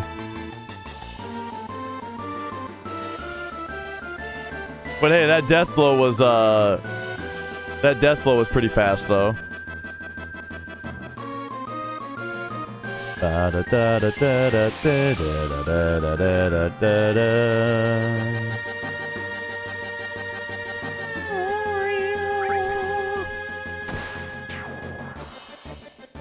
Very nice. So the death blow animation, like that guy didn't need to be death blowed, but the death blow animation, assuming it hits, is faster than the attack animation.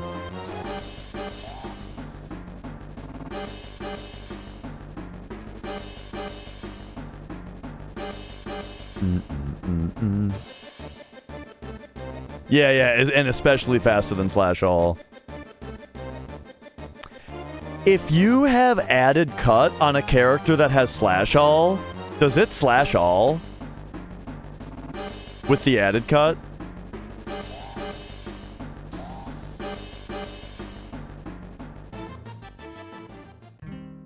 No, I don't think it does.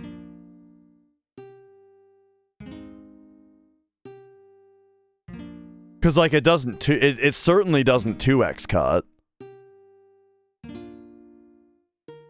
And so if it doesn't do that, then I don't think it would do the other.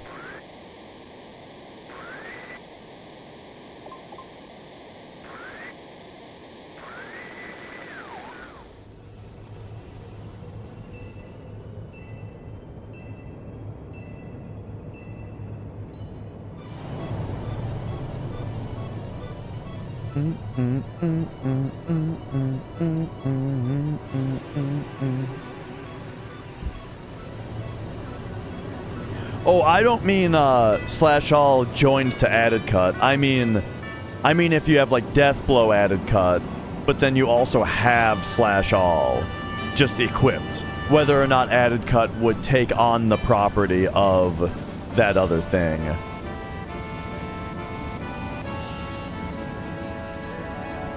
But yeah, it does not. I don't think.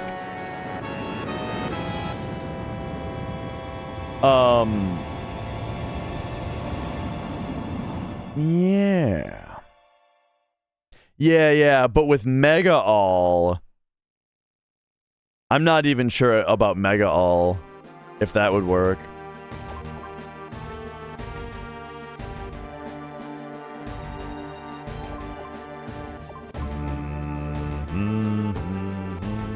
Oh yeah, this is a perfect kind of speed up spot.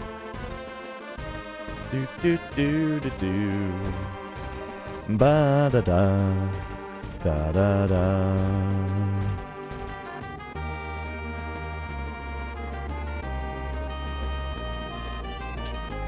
Oh yeah, that confused me for a second, but right, this is Hundo. Gotta get the huge materia.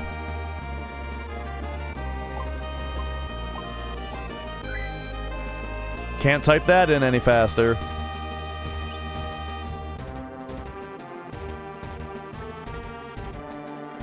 This is Hundo. Idiot! What up, Taco?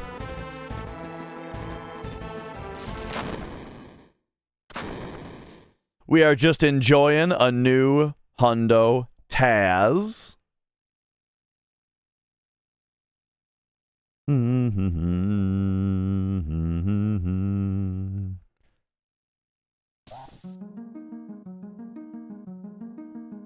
It's about 12 hours with PS1 load times.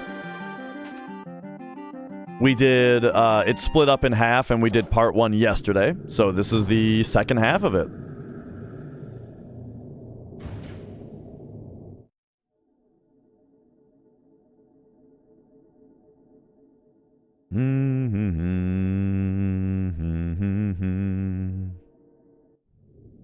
The best job to pick in 5 for a magic guy?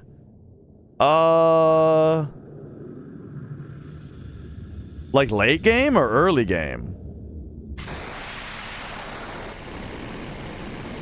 I mean, I only played through 5 once. But, well, early game, don't you only have, like, white mage and black mage available? Maybe red? You probably have red right away, right? Oh, I have more than that.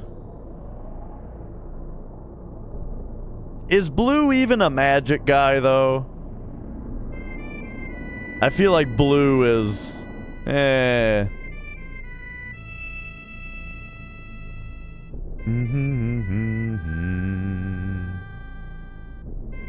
yeah, I mean, I don't know. I don't even remember what all the classes are. There was Geomancer, right? Which was, like, not as good in that. Geomancer is really awesome in tactics, but I remember not liking it a ton in 5.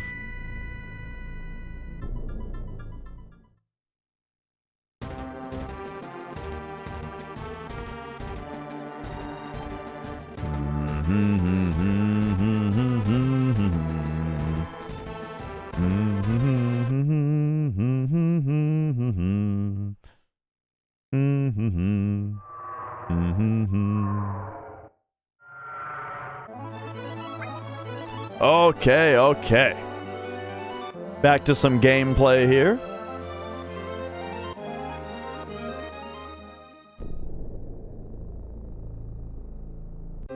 Yeah, Sid's speech there is super great.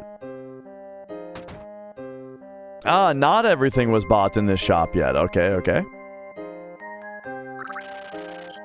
Ah, there's all the manipulates for to avoid remenuing later.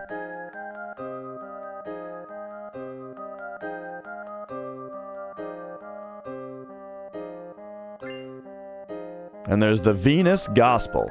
Wait a second. Does the camera not pan up here? Or is there something going on that I don't get? Does the camera not pan up for this one? It's only the Yoshiyuki that does it? For some reason, I thought that that one panned up and showed the rocket being gone. Huh.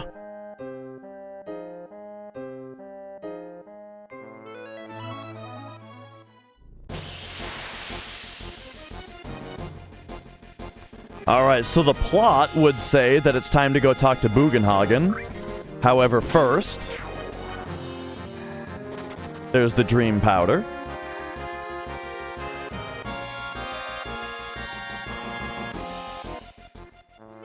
Oh, if you over talk to him, then it like if you talk to him again after Venus Gospel, then you can get the pan up. I see.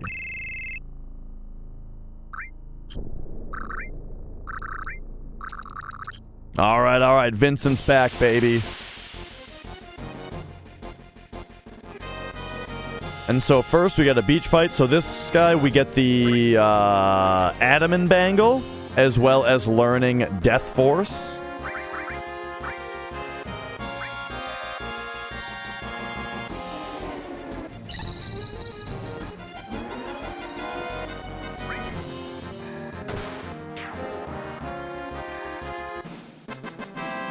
Yo, J-Bear.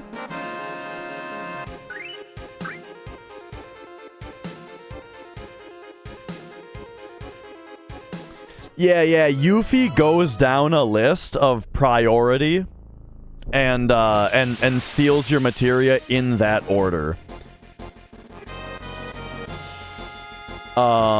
Which I think you know already. But then, and then, yeah, so everything that is... But yeah, so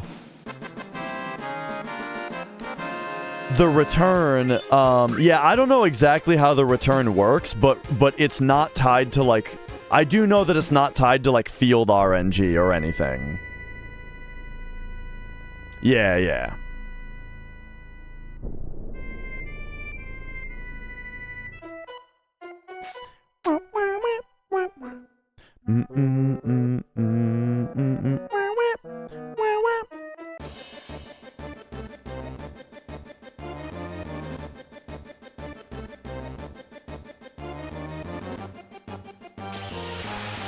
Alright, so, let's see how this part goes.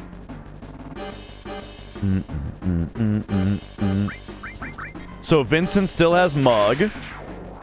And there's the... He doesn't have Slash All anymore, though, because Yuffie took it. So there was the crit Mug to assure the kill, so that the regular attack could then finish the other guy off.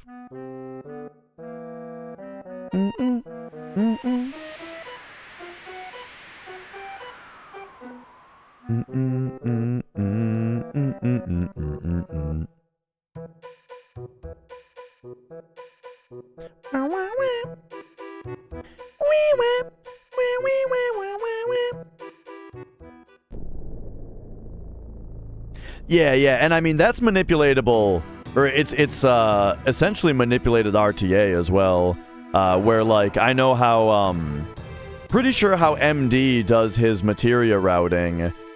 He knows where things are gonna get returned to, and is routed around that.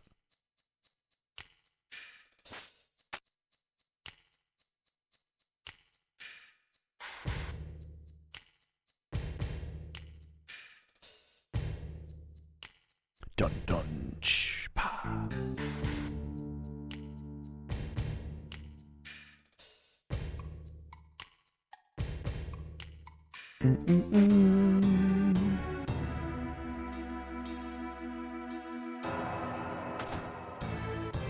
Yeah. What's funny is, personally, for RTA, I stopped doing the buy 35 manipulates. Like, for me, I think it's faster to just redo my materia than it is to spend all the time having to navigate through all of those manips in my inventory for the rest of the game, or get rid of them, you know what I mean?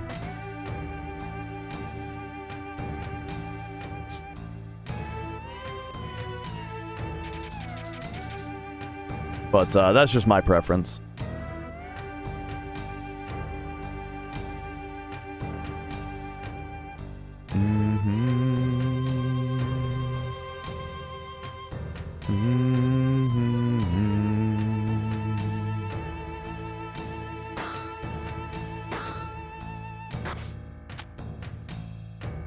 But yeah, materia menuing gets really weird at this point of the game.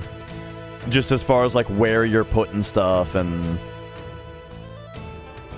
I spent quite a while staring at my adjustment of Ace's notes, making sure everything made sense, and then it ended up having problems with it anyway.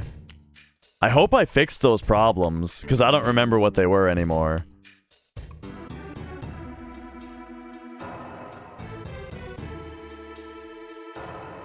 Alright, so here's Turtles. Should be the last one.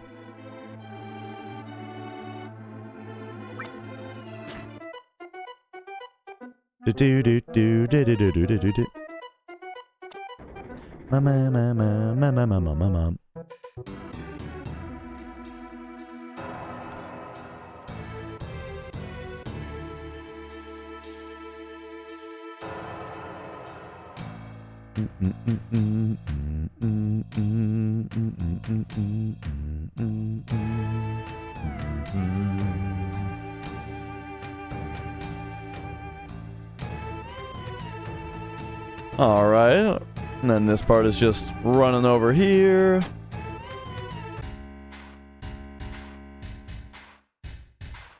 The return of Don Corneo. I love that he's got another part in the game. I'm so glad that they, like, bring him back for this side quest.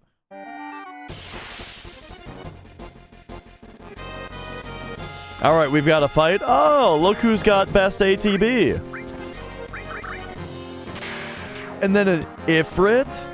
Was that an Ifrit summon? Yeah, the reveal is done really well, too.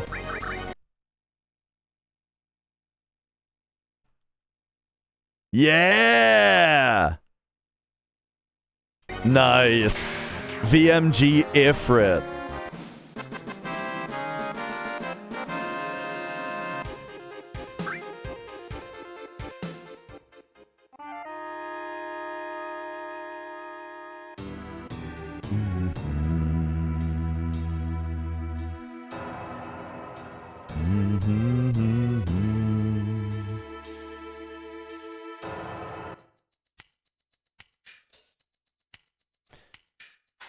All right, so there's going to be a few things needed to get in on the Chow, which is going to be Lunar Curtain needs to drop from an enemy.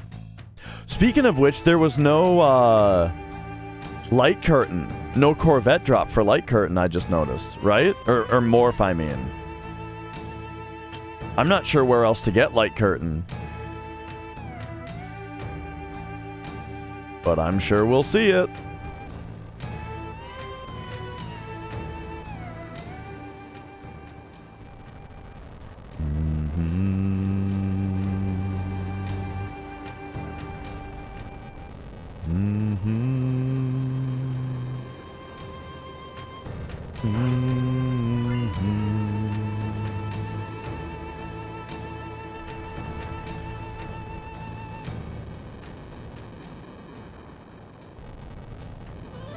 Alright, we can speed this up a tiny bit. That was the steel as well materia we were talking about back there.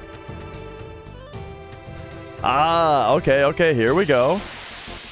Little bit of RNG manipulation here.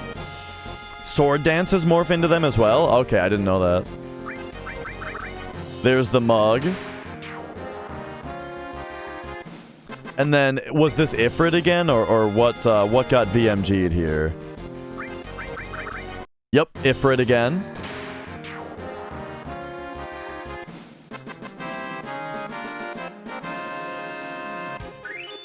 There's the light curtain and bolt plume. Oh, or lunar, sorry. Lunar. Wait, and light curtain?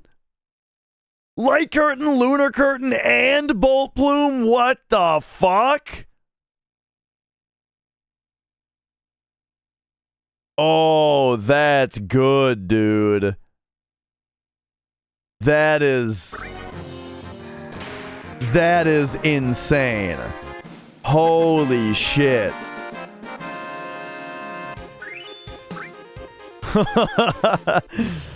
Oh, man.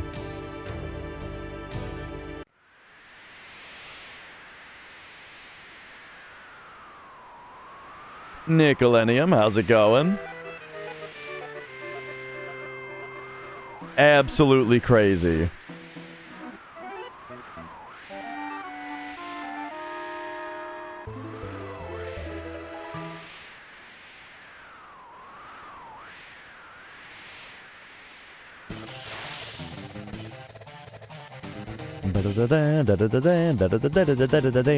This battle arena is really cool. Alright. I think that was a VMG of a regular attack, right? Yeah.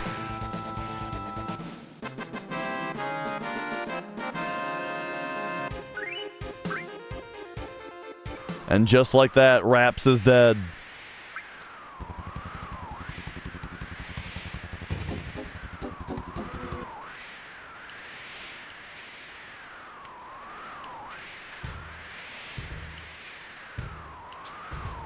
Do-do-do.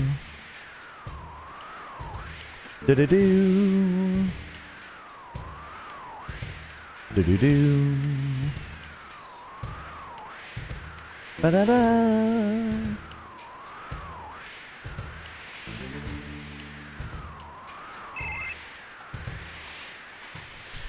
Man, this Wu-Tai quest has been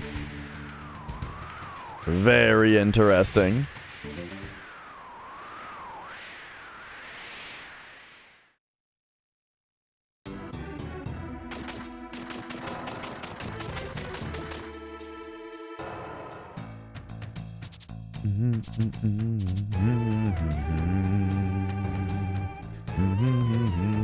So I'm guessing there can't be a visit to the cat house. It's gotta be faster to get HP absorb in the northern crater. Oh, all right, let's get back to real time here. And pretend that we follow what's going on here.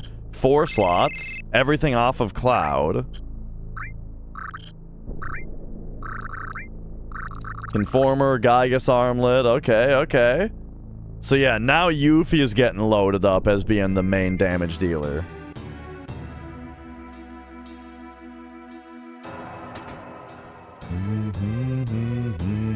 And now that the shops are actually open, here's a bunch of purchases for inventory management, or for inventory completion. Gonna need to turn in the Turtles posters as well.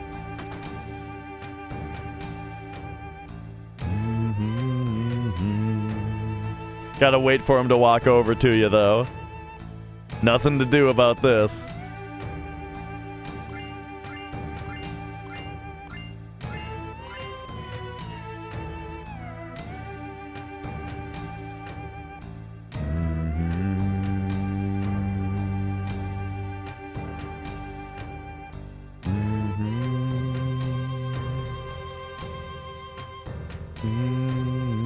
So they didn't visit this shop. You get the Choco Feather in there, right? Swift Bolt, but you can get that elsewhere. That can be a Chocobo racing thing. La da da da da. All right, so yeah, here come these fights, which are probably going to be pretty quick. We've got first turn Yuffie, of course, for the kill. Single attack also. Doesn't need to be a double cut.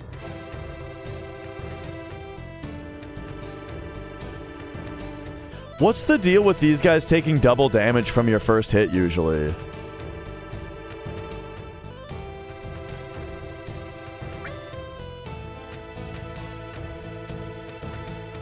Like, is that just me, or is that a thing?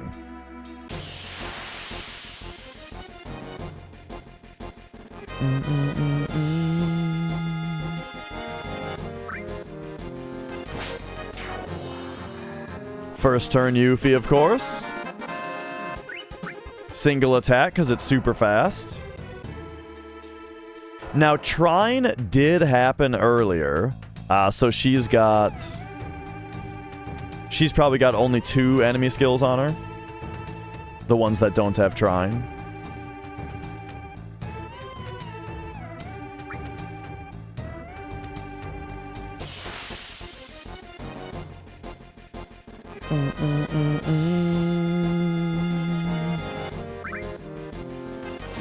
First turn Yuffie, a crit and everything. Just like we'd expect. Yep. Trine was part of the Materia Keeper fight. Because Trine was used against battery caps.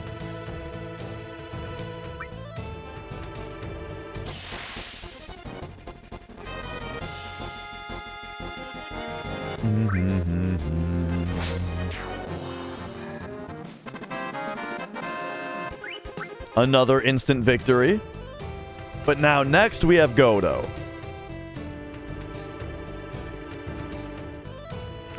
What Ace was saying was it's got a slightly longer cast time, but it costs less MP, so it's used in a mana efficient manner. Yeah.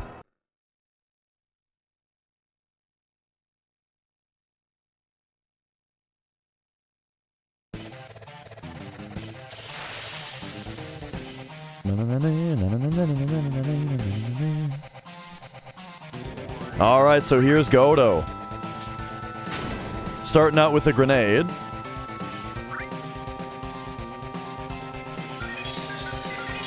How much health does Godo have?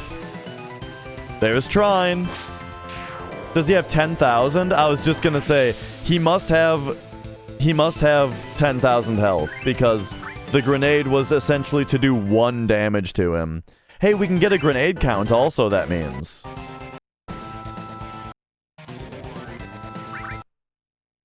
Six grenades.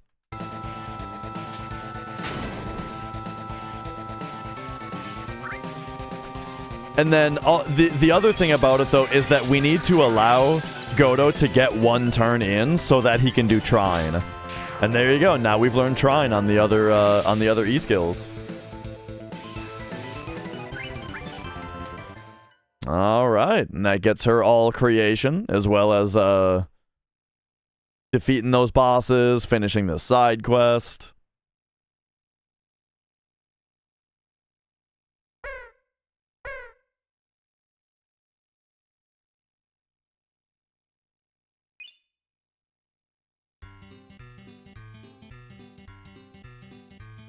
Ba-da-da, ba-da, ba-da-da-da-da-da. Ba-da-da, ba-da, ba-da-da-da-da-da. Ba-da-da, ba-da-da-da-da. Ba-da-da-da-da.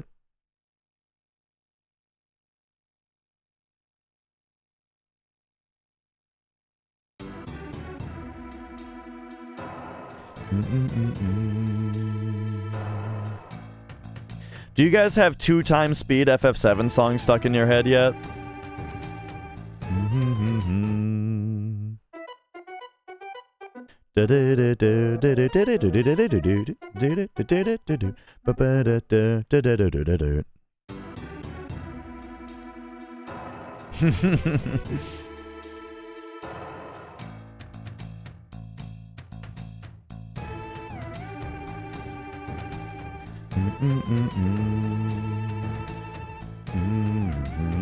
Alright, let's see if there's a Choco Feather purchase now on the way out. No. Maybe that happened earlier. I think that happened earlier, actually.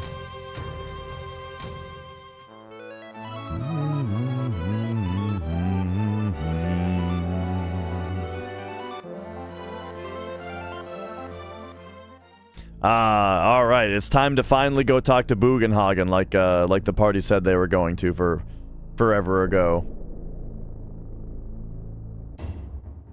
Not even, how's it going? I like the idea of your name being Not Even, because it reminds me of Not Sure from Idiocracy.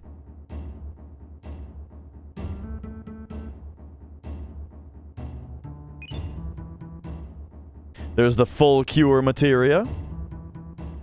In the bag below is, I think, a magic source and an elixir?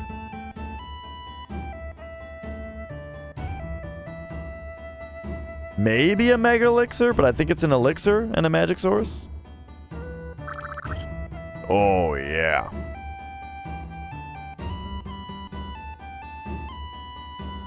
La da da da da da da da da da da da.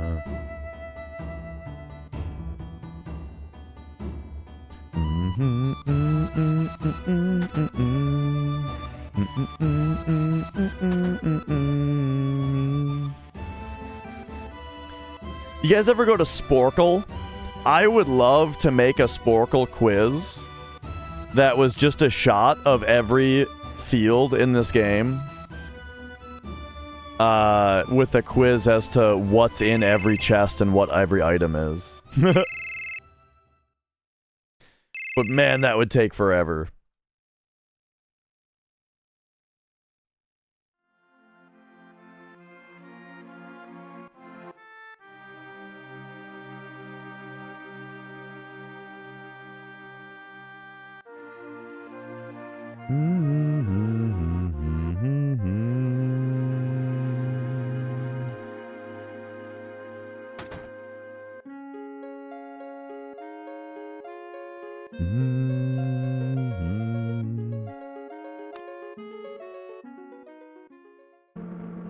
I've seen GeoGuessr for video games before. Like, I think there's like a Skyrim GeoGuessr, for example.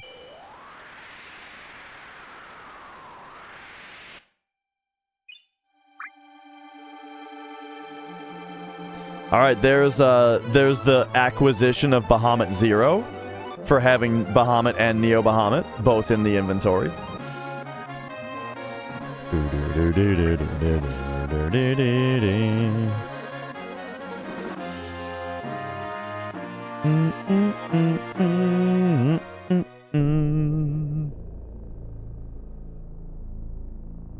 All right, back to going Gaga. What's needed here? Hourglass, Spiderweb, Titan. I'm not sure how much shopping in the regular going Gaga has been done also. Uptime today, I've been up for 2.5 hours. We're doing part 2 today after part 1 was yesterday.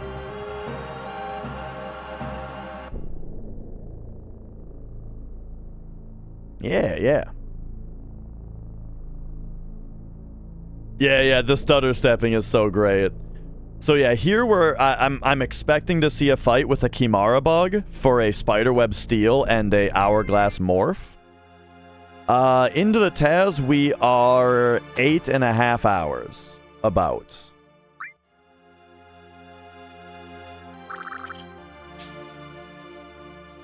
Yeah, okay, so there's all that going Gaga shopping that still needs to be done. Oh yeah, this guy for the Impaler. And the Shrivels.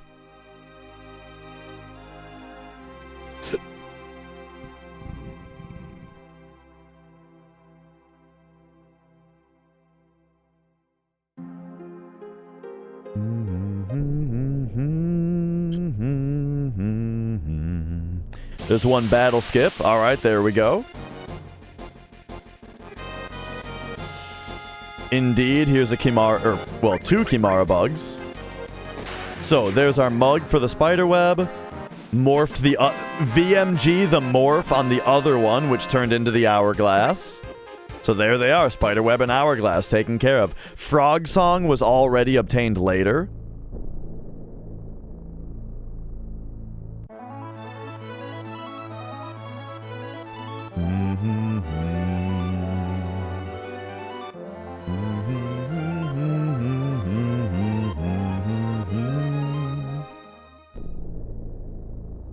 All right, here we'll have the Aurora Armlet.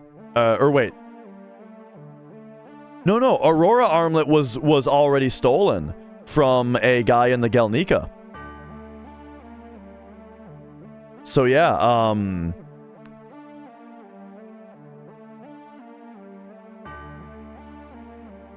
Yep. So don't need to waste time going down there and opening that chest. So this is basically all just here for the cutscenes. So let's go ahead and fast forward through the cutscenes.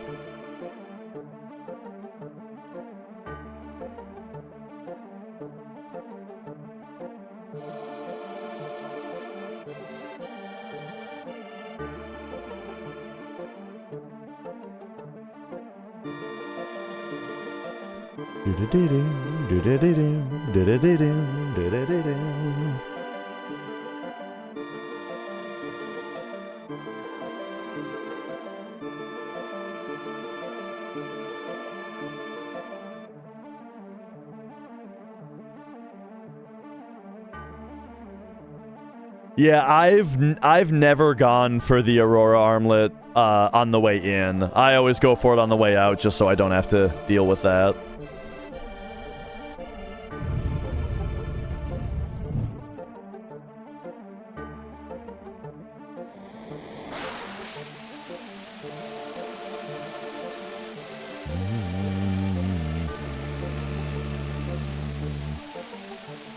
Oh, yeah.